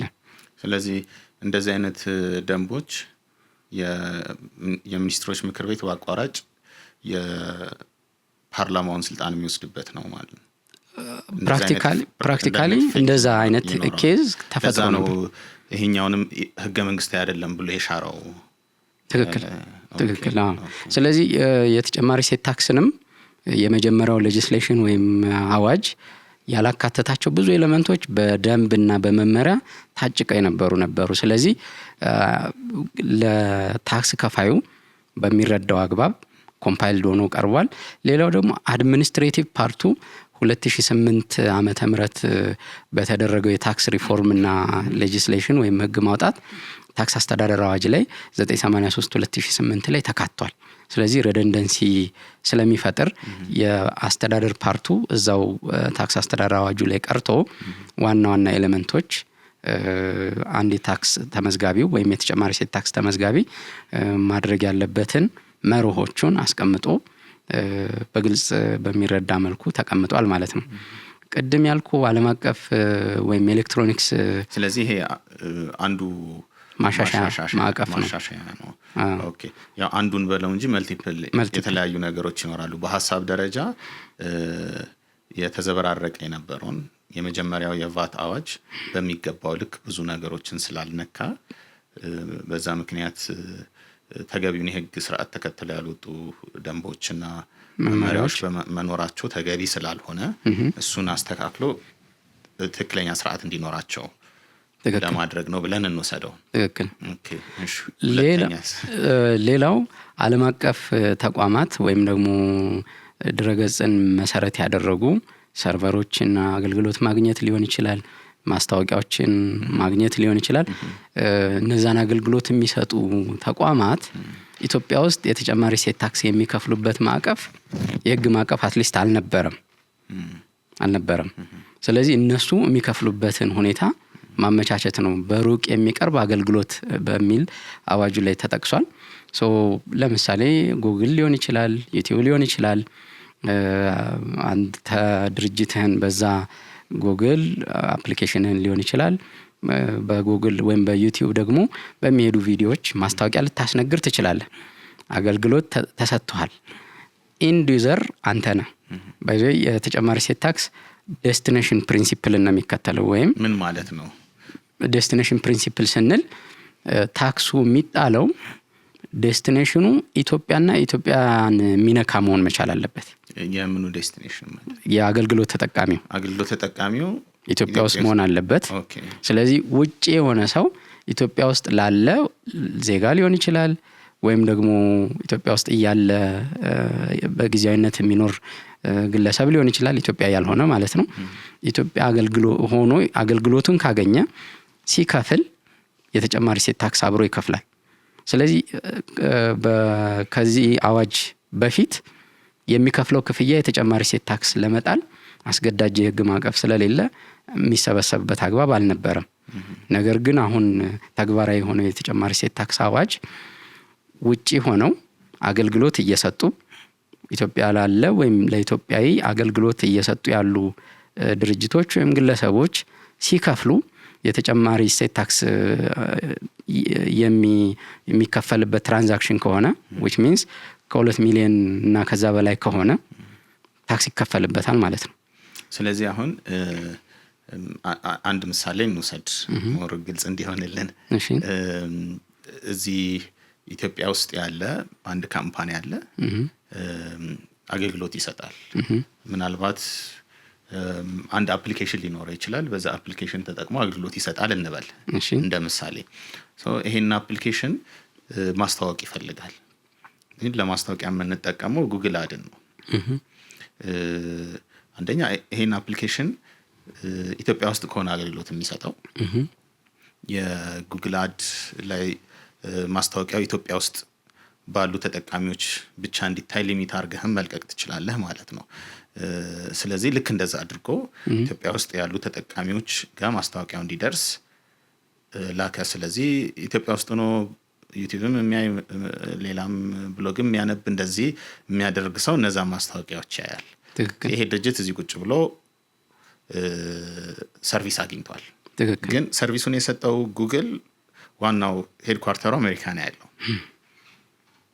ስለዚህ በኖርማሉ የቫት አሰባሰብ ቅድም እንዳልከኝ ቫት የሚሰበሰበው ሰርቪስ ተቀባዩ ባለበት ቦታ ነው ብለናል። ስለዚህ በኖርማሉ የቫት አሰባሰብ ጉግል ከዚህ ኢትዮጵያ ውስጥ ካለው ካምፓኒ ክፍያ ሲቀበል የኢትዮጵያን መንግስት 15% ቫት ጨምሮ ሰብስቦ ከዛ 15%ን ለኢትዮጵያ መንግስት መክፈል ሊኖርበት ነው ማለት ነው። ትክክል። ጥሩ። ኖርማል አካሄዱ ይሄ ከሆነ በአዲሱ አዋጅ እንዴት ነው ተፈጻሚ የሚሆነው? በጣም ጥሩ። እነዚህ ዓለም አቀፍ ድርጅቶች ኢትዮጵያ ውስጥ ግለሰብም ሊሆን ይችላል አክቹአሊ ኢትዮጵያ ውስጥ ለሚሰጡት አገልግሎት ክፍያ ሲፈጸምላቸው ታክሱን የመክፈል ኃላፊነት ይኖርባቸዋል። ይሄ የሚፈጸመው በሁለት መልኩ ነው። ማን ነው ታክሱን የሚከፍለው? ተቀባዩ ገንዘቡን የሚቀበለው ውጭ ያለው ድርጅት ማለት ነው። እሺ። በሁለት መልኩ ይፈጸማል። አንደኛ ውጭ ያለው ድርጅት እዚህ ያለው አገልግሎት ተቀባዩ ሰው ወይም ድርጅት የተጨማሪ እሴት ታክስ ተመዝጋቢ ከሆነ ዊዞልድ አድርጎ ለመንግስት ሪፖርት ያደርጋል፣ ይከፍላል። ወጪውም ሪኮግናይዝ የሚደረግለት ተጨማሪ እሴት ታክሱን ሲሰበስብ ነው። አለዛ ወጪውም ሪኮግናይዝ አይያዝለትም። ይህ አንዱ ፕሪንሲፕል ነው። እነዚህ ዓለም አቀፍ ድርጅቶች ደግሞ የታክስ እንደራሴ በታክስ አስተዳደር አዋጁ የታክስ እንደራሴዎች ወይም ወኪሎች የታክስ ወኪሎች የሚባሉ አሉ። እነዛን ሰዎች ቀጥረው ባለሙያ ናቸው፣ ሰርቲፋይድ ናቸው። ልክ የአእምሮአዊ መብት ጥበቃ ላይሰንስ የሚያስደርጉ አይነት ስታተስ ያላቸው ናቸው። ታክስን በተመለከተ የሚያስተባብሩ ለታክስ ከፋዩ አገልግሎት የሚሰጡ ናቸው።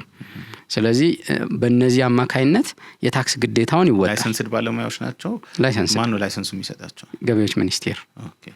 ስለዚህ በዚህ መልኩ ይሆናል። ስለዚህ ኢትዮጵያ ውስጥ ካምፓኒም የሌለው ታክስ ከፋይ ተብሎ ሬጂስተር ያልተደረገም ካምፓኒ ቢሆን አገልግሎት ይሰጣሉ። ከዚህ በኋላ በአዲሱ አዋጅ መሰረት በዛ መሰረት ይፈጸማል። ኢቭን ክፍያውም በቀጥታ በዓለም አቀፍ የክፍያ ስርዓት ሳይሆን መፈጸምም ያለበት አገር ቤት ባለ የባንክ አካውንት ተከፍሏቸው ታክሱ ከተቀነሰ በኋላ ነው የነሱ አገልግሎት ክፍያ የሚፈጸመው። ስለዚህ የገንዘብ አከፋፈሉም በአገር ቤት ባንክ አካውንት ብቻ ነው መሆን ያለበት ማለት ነው በአዋጁ ጽንሰ ሐሳብ ስታዩ። ስለዚህ ከተረዳሁት ላስቀምጠው። ሁለት አይነት መንገድ አለ። አንደኛው ራሱ ሰርቪሱን የሚገዛው ሰው ቫቷን አስቀርቶ ሌላውን ይልካል፣ ቫቷን ለመንግስት ይሰጣል። አንደኛው አካሄድ ይሄ ነው። ይሄ አካሄድ አዋጁም ላይ አለ። ትክክል።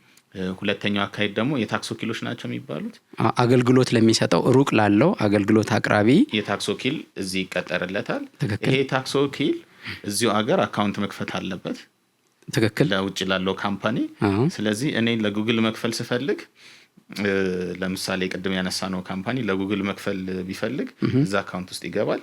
15%ቷ በታክስ ወኪሉ በኩል ተቀንሳ ለገቢዎች ትሄዳለች፣ ሌላው ለጉግል ይላካል ማለት ነው። እንደዛ ነው ሐሳቡ። እንደዛ ነው። ይሄ ማለት እኮ ለምሳሌ ጉግል ፔመንት ሲስተም እንደዛ አይደለም የሚሰራው። በካርድ ወይም ደግሞ ዓለም አቀፍ ከረንሲ ይዘት ነው። ዛት ሷይ ድራግ አድርጎ እነሱን ወደ ታክስ መረቡ ማስገባት የሚያስፈልገው ለዛ ነው።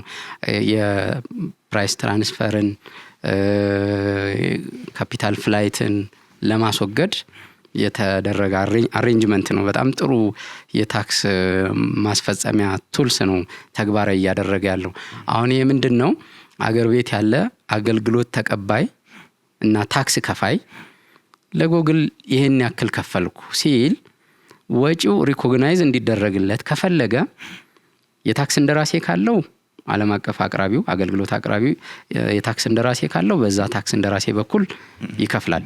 የታክስ እንደራሴ የሌለው መሆኑን ካረጋገጠ ግን ቶታሊ የሚከፍላትን 15% ዊዞልድ አድርጎ ለመንግስት ገቢ ያደርጋል። ስለዚህ ከነዚህ ከሁለት አማራጭ ውጪ ማለት እኮ ይሄ መቼም ጉግል አሁን የኢትዮጵያን ቫት ሲስተም ሪኮግናይዝ ማረጉን አላቅም። ስለዚህ ፕራክቲካሊ ከጉግል ጋር ያለ ስምምነት $100 ከሆነ ተጨማሪ $15 እዚህ ትከፍላለህ ማለት ነው። ትክክል። ስለዚህ ምንም አይነት ሉፖል አይፈጠርም። ትራንዛክሽኑ ባይ ኤኒ ሚንስ ከሁለቱ ቻናል ሊወጣ አይችልም። አይዘር ኦፍ ዘ ቱ ታክስ ከፋዮች ግዴታቸውን ሊወጡ ይገባል ማለት ነው። ሶ ይሄኛው ነው አንዱ የታክስ ቤዝ ማስፋት ነው ብለናል አይደል? ቅድም ማክሮ ኢኮኖሚውን እንደምናውቀው በተለይ ከ3 አመት ወዲህ የመንግስት ኤክስፔንዲቸር እጅግ በጣም እየሄደ ነው። ኦልሞስት 1.4 እንደዚህ ገደማ ትሪሊየን እየደረሰ ነው። ገቢውን በዛው ልክ ማደግ እንዳለበት እሙን ነው። ኤክስፔንዲቸር በዝቶ ወጪ በዝቶ ገቢ ከቀነሰ አስቸጋሪ ነው። ስለዚህ ገቢንም ለመጨመር ታክስ ቤዙን ማስፋት ያልነው ለምሳሌ የኤሌክትሮኒክስ ቤዝድ የሆኑ ከሩቅ አገልግሎት አቅራቢ የሚከፈል የተጨማሪ እሴት ታክስ አልነበረም። ወይራስ አዲሱ አዋጅ ይህንን ትራንዛክሽን በታክስ መረቡ አካቶ የተጨማሪ እሴት ታክስ እንዲከፈልበት በማድረግ የታክስ ቤዙን አሰፋ ማለት ነው። ስለዚህ አንዱ የሪፎርሙ ወይም ደግሞ የአዋጁ ኢንትሮዳክሽን ፐርፐዙ እነዚህን የመሰሉ ከላይ ቅድም የጠቀስናቸውን ታሳቢ አድርጎ ነው። የተበጣጠሰ የህግ ማዕቀፍ የነበረውን በአንድ ህግ ማውጣት፣ ፔመንት ስትራክቸሩን በአንድ ወር ማድረግ፣ እንዲሁም ደግሞ የታክስ አስተዳደር አዋጁ ላይ ያሉትን የአስተዳደር ኤሌመንቶች እዛው ላይ ስላሉ እዚህ ላይ ቀሪ ማድረግና ፎከስ አድርጎ መርሆቹን ቁጭ አድርጎ የተቀረጸ ህግ ነው ማለት ነው። እስቲ ሌላ ሴናሪዮ ደግሞ ልንገርህ። በተለይ ዓለም አቀፍ ስራን በተመለከተ ኢትዮጵያ ውስጥ ነው የፍሪላንስ ስራ የሚሰሩ ሰዎች ደግሞ ይኖራሉ። ለምሳሌ እንደ አፕወርክ ያሉ አፖች አሉ አይደል? በእነሱ ተጠቅመው እዚህ ስራ ይሰራሉ። ዲጂታል ማርኬቲንግ ይሁን ኮዲንግ ይሁን እነዚህ ኢንዲቪጁዋሎች ናቸው፣ ቤታቸው ቁጭ ብለው ነው የሚሰሩት። ይህ ህግ እነዚህ ሰዎች ላይ ውጤት አለው? ግንኙነታቸው ማተር ያደርጋል። ግንኙነታቸው የአሰሪና ሰራተኛ ስታተስ ካለው ፍሪላንስ ነው፣ ኮንትራክተር ናቸው። ብዙ ጊዜ እንደዛ ነው የሚሰሩት። ፕሮጀክት ይሰጣቸዋል፣ ፕሮጀክቱን ይጨርሳሉ፣ ይከፈላቸዋል። ተቀጣሪ ሆኖ ውጭ ላለ ካምፓኒ ተቀጣሪ ሆኖ ግን ከዚህ ሆኖ የሚሰራ ሰው ምናልባት እሱ የተለየ ሊሆን ይችላል። እሱንም ትነግረናለህ። ሁለቱን እስቲ ለይተህ ምንድነው ያለው ኢፌክት? ቅድም የነገርከኝ ግን ከቫት ስኮፕ ውጪ ነው። ቅድም እንዳልነው ወደ ኤምፕሎይመንት እሱ እንዳለ ሆኖ አገልግሎት ሰጪው ኢትዮጵያ ውስጥ ሆኖ አገልግሎት ተቀባዩ ውጭ ሀገር ነው። ቅድም በነገርከኝ ያ ማለት ምን ማለት ነው? ቅድም የተጨማሪ እሴት ታክስ እኛ ሀገር ዴስቲኔሽን ፕሪንሲፕል ነው። ስለዚህ ደስትን የሚያደርገው አገልግሎቱ ከኛ ሀገር ወደ ዛኛው ወይም አገልግሎት ተቀባዩ ካምፓኒ ነው የሚሄደው። ስለዚህ ዴስቲኔሽኑ ኢትዮጵያ ስላልሆነ ሪሚታንስ ወይም ደግሞ ፎሬን ኢንካም ብለ ሪኮግናይዝ ከማድረግ ውጪ ልክ አገልግሎት ኤክስፖርት እንደተደረገ ነው የምትቆጥረው። ስለዚህ የቫት አዋጁ ይሄ ዲጂታል ኢኮኖሚው ጋር በተያያዘ አፌክት የሚያደርገው የውጭ ሰርቪስ የሚገዙ የውጭ ሀገር ያለ ካምፓኒ ሰርቪስ የሚገዙ ድርጅቶችና ግለሰቦችን ነው እንጂ እዚህ ቁጭ ብለው ውጭ ላለ ግለሰብ የሚሆን ካምፓኒ ሰርቪስ የሚሸጡትን አይደለም ማለት ነው። ትክክል። አሁን እዚህ ጋር ግን ጥንቃቄ ማድረግ ያለብን ምንድነው? ግን ኤክስፖርት አይደለም ወይ? አገልግሎት ኤክስፖርተር ናቸው እነዚህ ሰዎች። አገልግሎት ኤክስፖርተር ወይም ደግሞ ቶታሊ ኤክስፖርተር በተጨማሪ እሴት ታክስ አዋጁ የሚመለከታቸው አይደሉም። ኢቭን ለግብአት ታክስ የከፈሉትን ይመለስላቸዋል። ምክንያቱም የኤክስፖርት የሆኑ ለምሳሌ ይሄ ፍሪላንስ የሚሰራ ሰው ለዚህ ስራው እንዲሆን ላፕቶፕ ቢገዛ ቫት ከፍሎ አገር ውስጥ ይሄ ለላፕቶፕ የከፈለውን ቫት ልዩነቱን ማስመለስ ይችላል ማለት። አሁን እዚህ ጋር ግን የኤክስፖርተሩም ራሱ አገር ቤት ግብር ከፋይ መሆን እንዳለበት ነው የምረዳው። ለምን ላይሰንስ ስላወጣ ነጋዴ ስለሆነ ስላልሆነ ሳይሆን ግብር መክፈል ያለበት ማናቸውም ገቢ ያገኘ ሰው ነው። ስለዚህ ይሄ ሰውዬ እዚህ ቁጭ ብሎ አገልግሎት እየሰጠ ነው። አገልግሎቱ ከውጪ የተቀበለው ገንዘብ ነው። ስለዚህ ኤክስፖርት እያደረገ ነው ማለት ነው። ኤክስፖርት ሲያደርግ ደግሞ ኤክስፖርት አይተሞች ሁሉ ከተጨማሪ እሴት ታክስ ነፃ ስለሆኑ ኢሚዲየትሊ ሪስፖንሲብል የሚሆነው ለትርፍ ግብር የምንለው ነው ማለት ነው የሚሆነው። ስለዚህ በዛ መልክ የታክስ ሪስፖንሲቢሊቲውን ሊወጣ ይገባል ማለት ነው። እንዲሁ ጠቅለል አድርገን ለመመልከት ለውጦቹን ይሄን ያህል ያሉት ለውጦች ይሄን ያህል ከተመለከትናቸው በአጠቃላይ አሁን በተደረገው ማሻሻል ምን አይነት ካምፓኒዎች ወይ ግለሰቦች ናቸው የተጠቀሙት ወይ ደግሞ ብዙ ለመክፈል የተገደዱት? ማን ተጠቀመ ማን ተጎዳ የሚለውን አስበህበት ይሆን?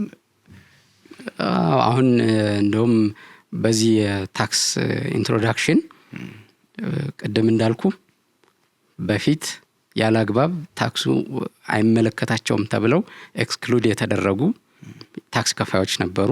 አሁን ግን ታክስ ክፈሉ የተባሉበትን ድንጋጌው ላይ ማዕቀፍ የያዘ ነበር። ለምሳሌ መሰረታዊ የኤሌክትሪክ እና የውሃ ፍጆታዎች ቶታሊ ታክሰብል አልነበሩም። የተጨማሪ እሴት ታክስ አይከፈልባቸውም ነበር። የታክስ አዋጁ ወይም የፊስካል ፖሊሲው ጽንሰ ሐሳብ የተጨማሪ እሴት ታክስን በእንዲህ አይነት መሰረታዊ ፍጆታ ላይ ኢምፖዝ አይደረጉም ሲል ሁሉም የህብረተሰብ ክፍሎች እንዳይከፍሉት በማሰብ ሳይሆን ዝቅተኛ የኢኮኖሚ ደረጃ ያላቸው የህብረተሰብ ክፍሎች ኢኮኖሚያዊ መዋቅራቸው እንዳይናጋ ከታክሱ ነፃ እንዲሆኑ ተብሎ ነበር። ስለዚህ ትሬሽሆልድ አልተቀመጠም። ስለዚህ ለምሳሌ ኤሌክትሪክ 200 ኪሎዋት ፐር አወር ከዛ በላይ የሚጠቀም ኤሌክትሪክ ኮንሱመር የተጨማሪ እሴት ታክስ እንዲከፍል ሆኗል። በቅርብ የነበሩ አቤቱታዎች ያላግባብ ከፈል ምናምን የሚሉ ስሞታዎች ወይም ቅሬታዎች ነበሩ በኤሌክትሪክ ተጠቃሚው ማህበረሰብ ዘንድ። አተገባበሩ ትንሽ ላግ አድርጎ መሰለኝ መግለጫም ከኤሌክትሪክ ዩቲሊቲ እንደተሰጠው ተግባር ትከፍላላችሁ የሚል ውዝፍ ትከፍላላችሁ በመባሉ በጣም ብዙ ቫት እንዲከፍሉ ተገደው ነበረ። ከመስከረም ከሐምሌ ነሐሴ መስከረም ወር ድረስ እስከ ህዳር ታህሳስ ድረስ ያልተከፈለ ውዝፍ በመኖሩ ማለት ነው። እስቲል ግን አዋጁ አልታተመም። ስለዚህ የተጨማሪ እሴት ታክስ ከሰኔ ጀምሮ እያስከፈለ ነው፣ ተግባራዊ ሆኗል። አክቹአሊ 1-2 ወር ትተናል ብለዋል። ጥቅምት ወይም ህዳር ወር ጀምረን ነው ኮሌክት ማድረግ የጀመርነው ብለዋል። ስቲል አሁንም ቅድም እንዳልነው አዋጁ አልታተመም። ስለዚህ ከ200 ኪሎዋት ፐር አወር በላይ ኮንሱም ያደረገ የኤሌክትሪክ ኃይል ተጠቃሚ ለተጨማሪ እሴት ታክስ ከፋይ ሆነ ማለት ነው። ስለዚህ ሃውስሆልድ ወይም ደግሞ ዝቅተኛ ኤሌክትሪክ ፍጆታ ተጠቃሚ የሆነ ሰው ይህን ያክል አይጠቀምም። እሱ ይህን ያክል ካልተጠቀመ ከታክሱ ነፃ ይሆናል። በአንጻሩ ከ200 ኪሎዋት ፐር አወር በላይ ከተጠቀመ ደግሞ የአጠቃቀም ስርዓቱ ወይም ደግሞ የሰውየው የተጠቃሚው ሰውዬ ስታተስ አሰች ዝቅተኛ ኢኮኖሚ ደረጃ ላይ ያለ ማህበረሰብ ውስጥ ክላሲፋይ አይደረግም የሚል እሳቤ ተይዞ ወደ ተጨማሪ እሴት ታክስ ከፋይነት ገባ ማለት ነው። የውሃውም በተመሳሳይ መልኩ ዝቅተኛ ኮንሳምፕሽን ካለው ታክሱን አይመለከተውም። በአንጻሩ ከፍ ያለ ሜትር ኪዩብ የሚጠቀም ሰው ከሆነ ግን ሰብጀክት ቱ ታክስ ይሆናል ማለት ነው። ሌሎችም እንደዚሁ አሉ። ለምሳሌ መድን ተብሎ በደፈናው ሁሉንም ኤክስክሉድ ያደረገ ነበር። ነገር ግን አግባብነት የለውም ተብሎ ሁሉም የመድን ትራንዛክሽኖች የረጅም ጊዜና የህይወት ኢንሹራንስ ወይም የህይወት መድን ውጪ ሌሎቹ እንዲከፈልባቸው ተደርጓል። እዚህ ጋር ግን እኔም ሪዘርቬሽን ያለኝ ሁሉም የመድን ፖሊሲዎች ወይም ደግሞ ፕሪሚየም የሚከፈሉ ሁሉ ኮንሳምፕሽን ናቸው ማለት አይቻልም ብዬ አስባለሁ። ቅድም እንዳልኩ የተጨማሪ እሴት ታክስ ዋና ዓላማው ኢንቨስትመንትን ማበረታታት ነው። መድን የሚገባለት ሁሉ ኮንሳምፕሽን ነው ብዬ አላስብም። ካፒታል ኢንቨስትመንት ላይ የሚሰጥ መድን ኢትስ ፓርት ኦፍ ኢንቨስትመንት። ስለዚህ ኢንቨስትመንቱን ለማበረታታት እስከሆነ ድረስ የተጨማሪ እሴት ታክስ ኮንሳምፕሽን ላይ የሚጣለው ለኢንቨስትመንት የሚገዙ ኢንሹራንስ ፖሊሲ ወይም ደግሞ መድን ነፃ መሆን አለባቸው ብዬ አስባለሁ። ኢንክሉድድ ሆነዋል። ሌላው ፋይናንሻል ስርዓቱ ላይ ቶታሊ ኤግዘምትድ ሆኖ ነበር። ፋይናንሻል ስርዓቱ ስንል የባንክ ፋይናንሻል ሲስተም ላይ ያሉ ነገር ግን አሁን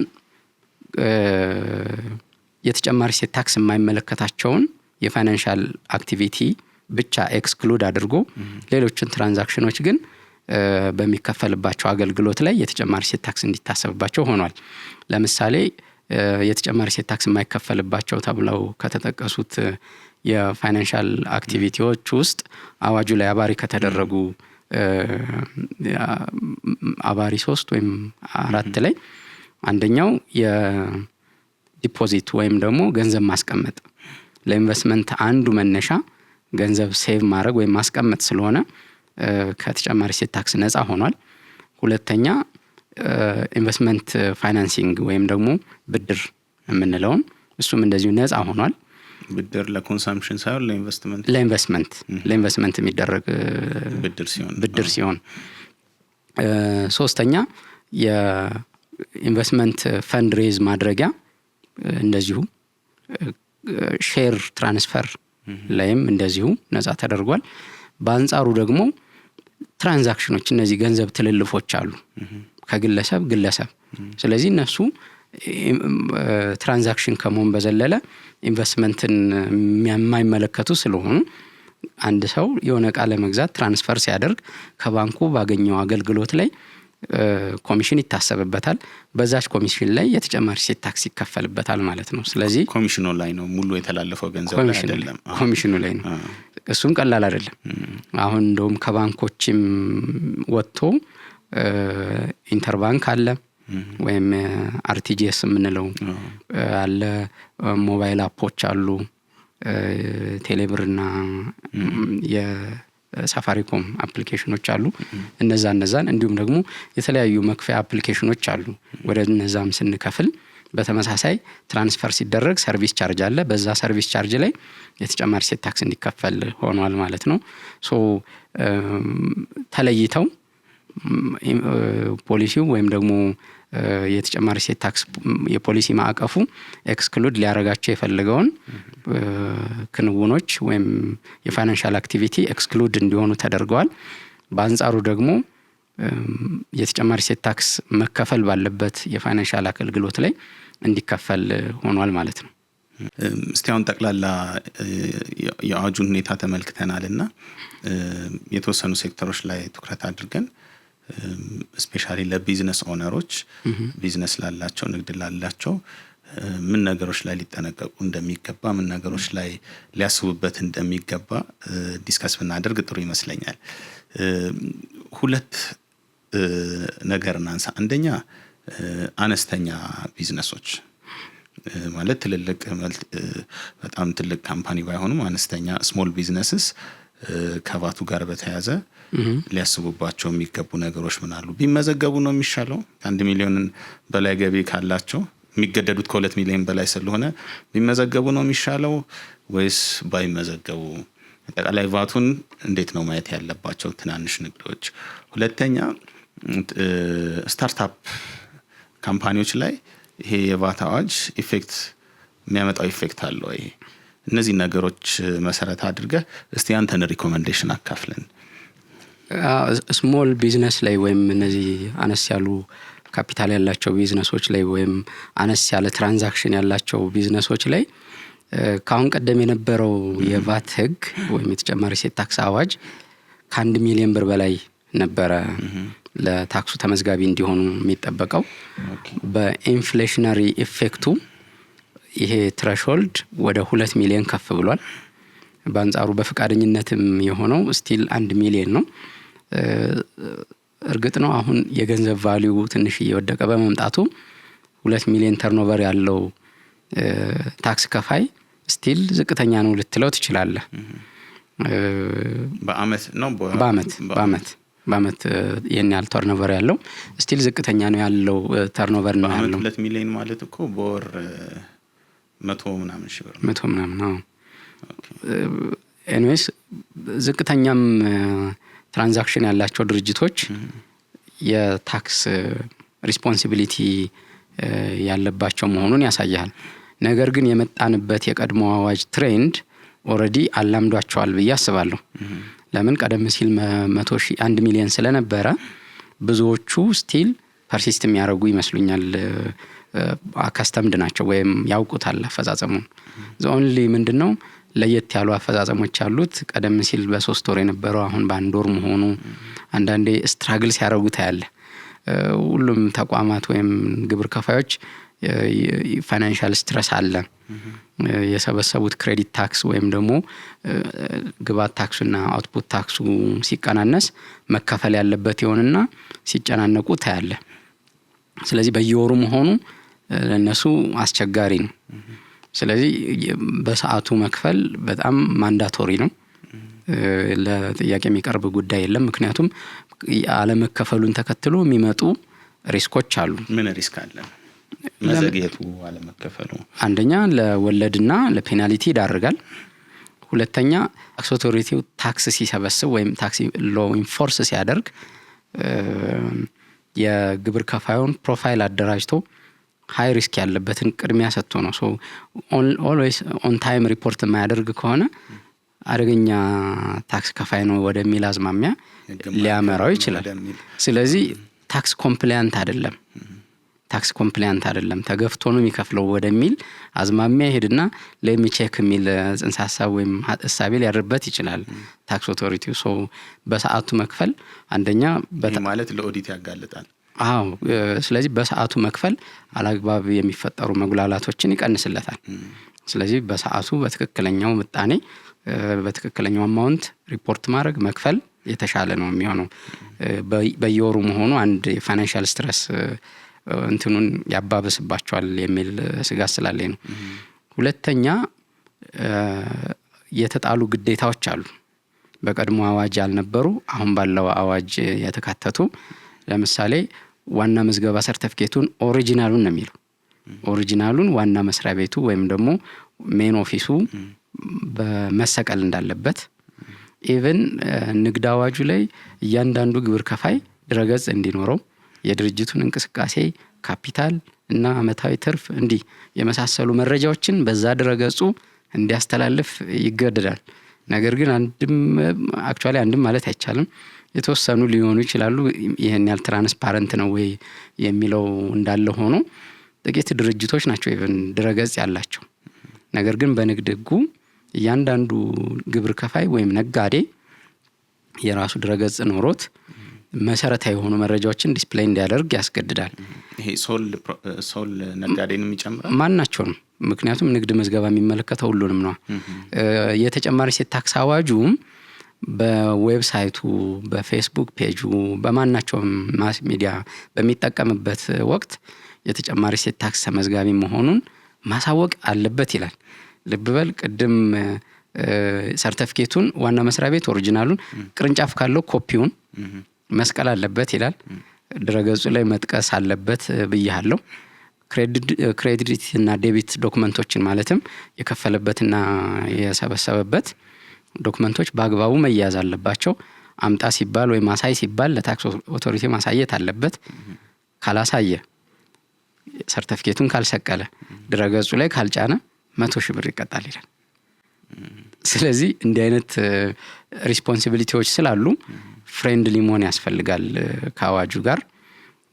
እንዲህ መሰሉ ሪስፖንሲቢሊቲዎችን ኮንሺየስ ሆኖ እስከተወጡ ድረስ ትሬንዱ የተለመደ ነው። አዲስ እንትን የለውም።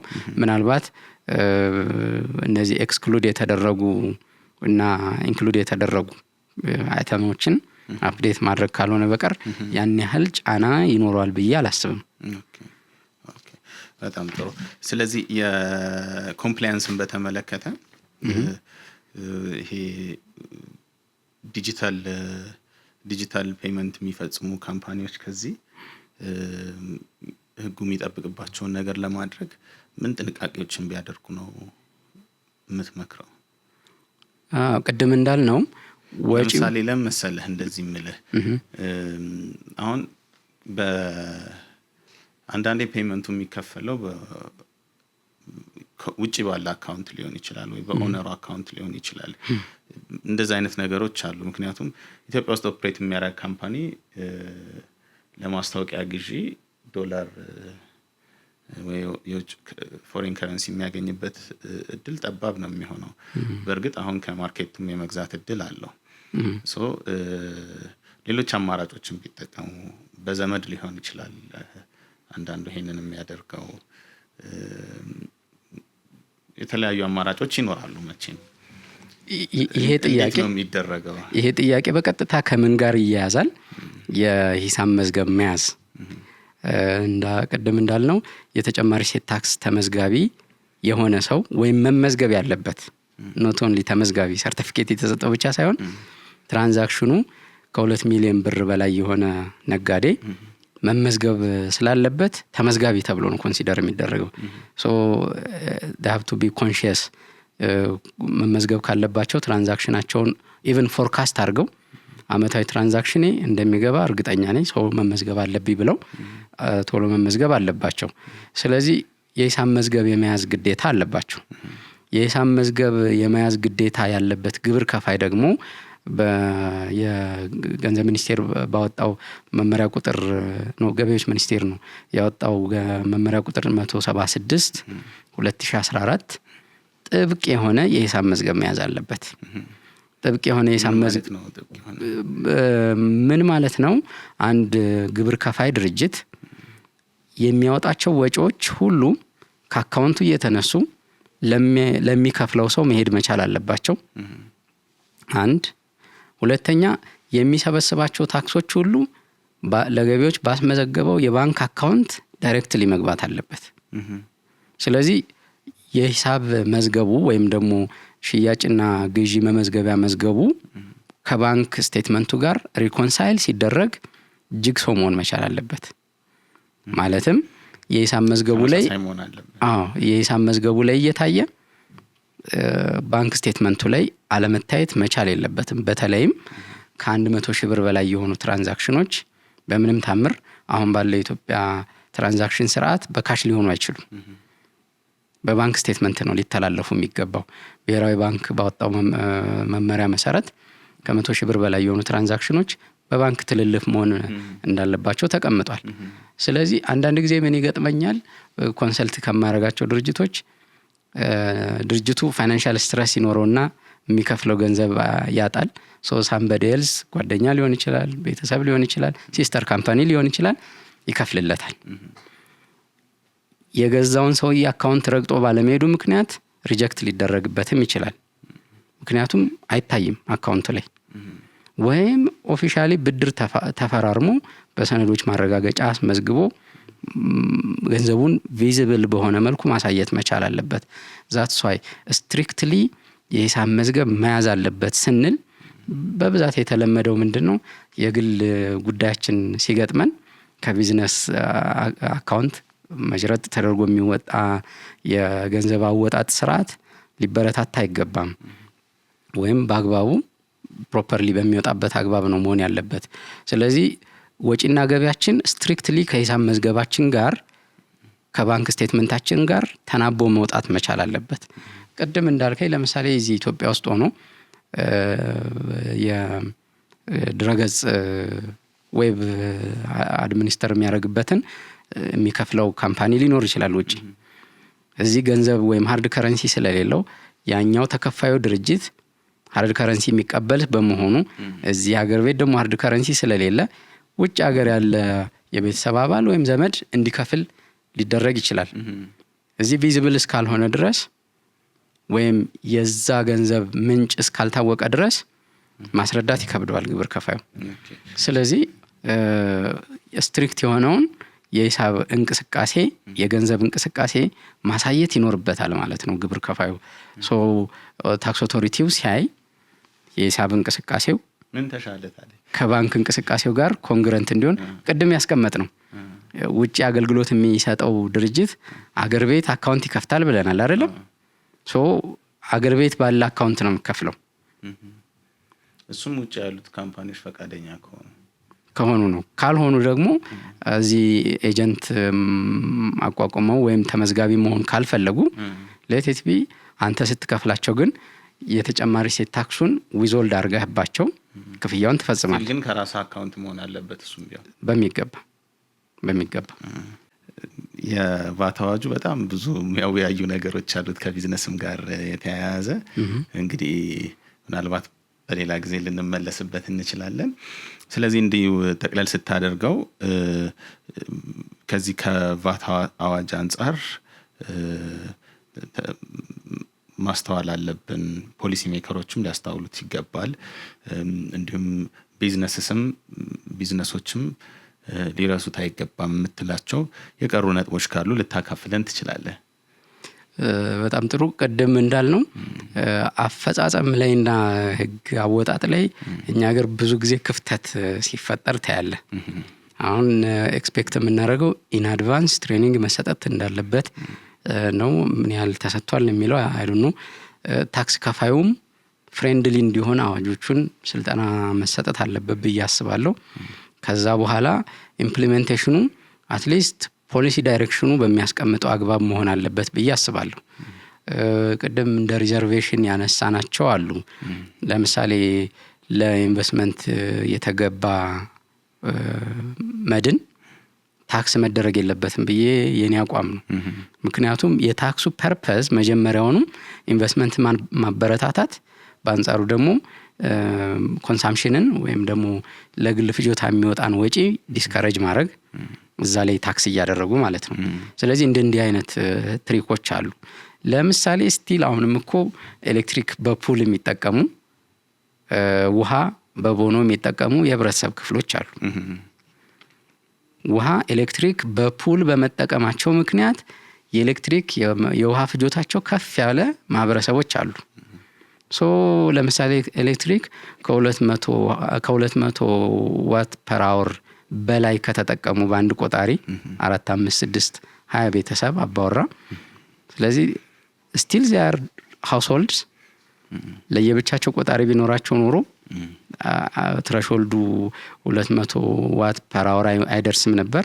ነገር ግን በአንድ ቆጣሪ በመጠቀማቸው ምክንያት የተጨማሪ ሴት ታክስ ሊከፍሉ ነው ማለት ነው። የውሃውን ቦኖ በተመሳሳይ። ስለዚህ እነዚህ ነገሮች እንትን ማለት አለባቸው ብዬ አስባለሁ።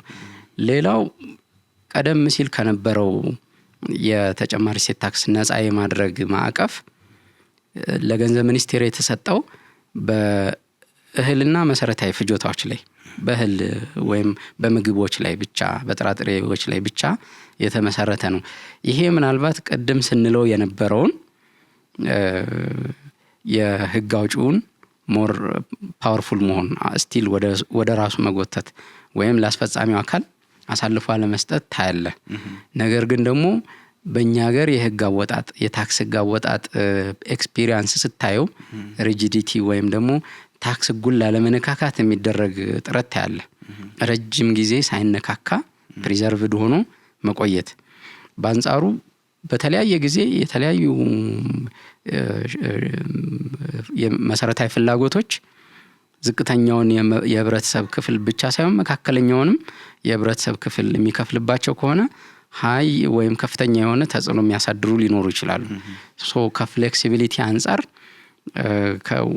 ወደ ዋናው ህግ መሳባቸው ወይም ደግሞ ከገንዘብ ሚኒስቴር ወጥተው በዋናው ህግ ላይ ወይም በሚኒስትሮች ምክር ቤት በሚያወጣው ህግ ላይ መወሰኑ ትንሽ ፍሌክሲቢሊቲ እንዳያንሰውም እሰጋለሁ። ስለዚህ ፖሊሲ ሜከሮች በፍጥነት ይህን ነገር እያዩ አጀስትመንት መስራት ይኖርባቸዋል ብዬ አስባለሁ። በጣም ጥሩ ውይይት ነው ያደረግነው። እናመሰግናለን። ጠቃሚ የሆኑ ሀሳቦችን አካፍለህናል። ጊዜህን ሰውተህም ስለመጣ ከእውቀትህም ስላካፈልከን ምናልባት በዚህ ጉዳይ ላይ አገልግሎት የሚፈልጉ ሰዎች ወይም ተጨማሪ ማብራሪያ የሚፈልጉ ሰዎች ሊያገኙህ ቢፈልጉ እንዴት ልትገኝ ትችላለህ? ጠበቃ በቢሮ ይገናኛል። የአልፋ ኦፊስ አለ ቦሌ መድኃኒዓለም ሸኪና ህንጻ እንገኛለን 3ኛ ፎቅ። ከዛ በተጨማሪ በስልክ ቁጥርም እንደዚሁ ልንገኝ እንችላለን። ስልክ 0911 97 38 91 ብለው ማግኘት ይችላሉ። ስለዚህ በታክስ ጉዳይ ላይ ልታማክር ትችላለህ ማለት ይቻላል። በጣም ጥሩ አመሰግናለሁ። በጣም አስደሳች ውይይት ነው ያደረግነው። ሌላ ጊዜ በሌላ ርዕሰ ጉዳይ እስክንገናኝ ከወዲሁ ቃል አስገብቼ ማለት ነው በዚሁ እንሰናበታለን። እኔም አመሰግናለሁ። የሌጋል ፕላስ ፖድካስት ተከታታዮቻችን ከሀብታሙ ጥላሁን ጋር ያደረግነው ቫትን የተመለከተ ውይይት ይህንን ይመስላል። በዕለት ተዕለት ህይወታችሁ በተለይ በንግዱ ዘርፍ ያላችሁ አድማጮቻችን በዕለት ተዕለት ህይወታችሁ ተግባራዊ ልታደርጓቸው የምትችሉ ጠቃሚ ትምህርቶችን እንዳገኛችሁ እምነቴ ነው። ሌጋል ፕላስ ፖድካስት ይህንን የመሳሰሉ የተለያዩ ርዕሰ ጉዳዮችን በየጊዜው ይዞ ይቀርባል። በየጊዜው የምንለቃቸው ኤፒሶዶችን ማግኘት የምትፈልጉ ከሆነ በዩቲዩብ ሌጋል ፕላስ ፖድካስት የሚል ቻናል አለን።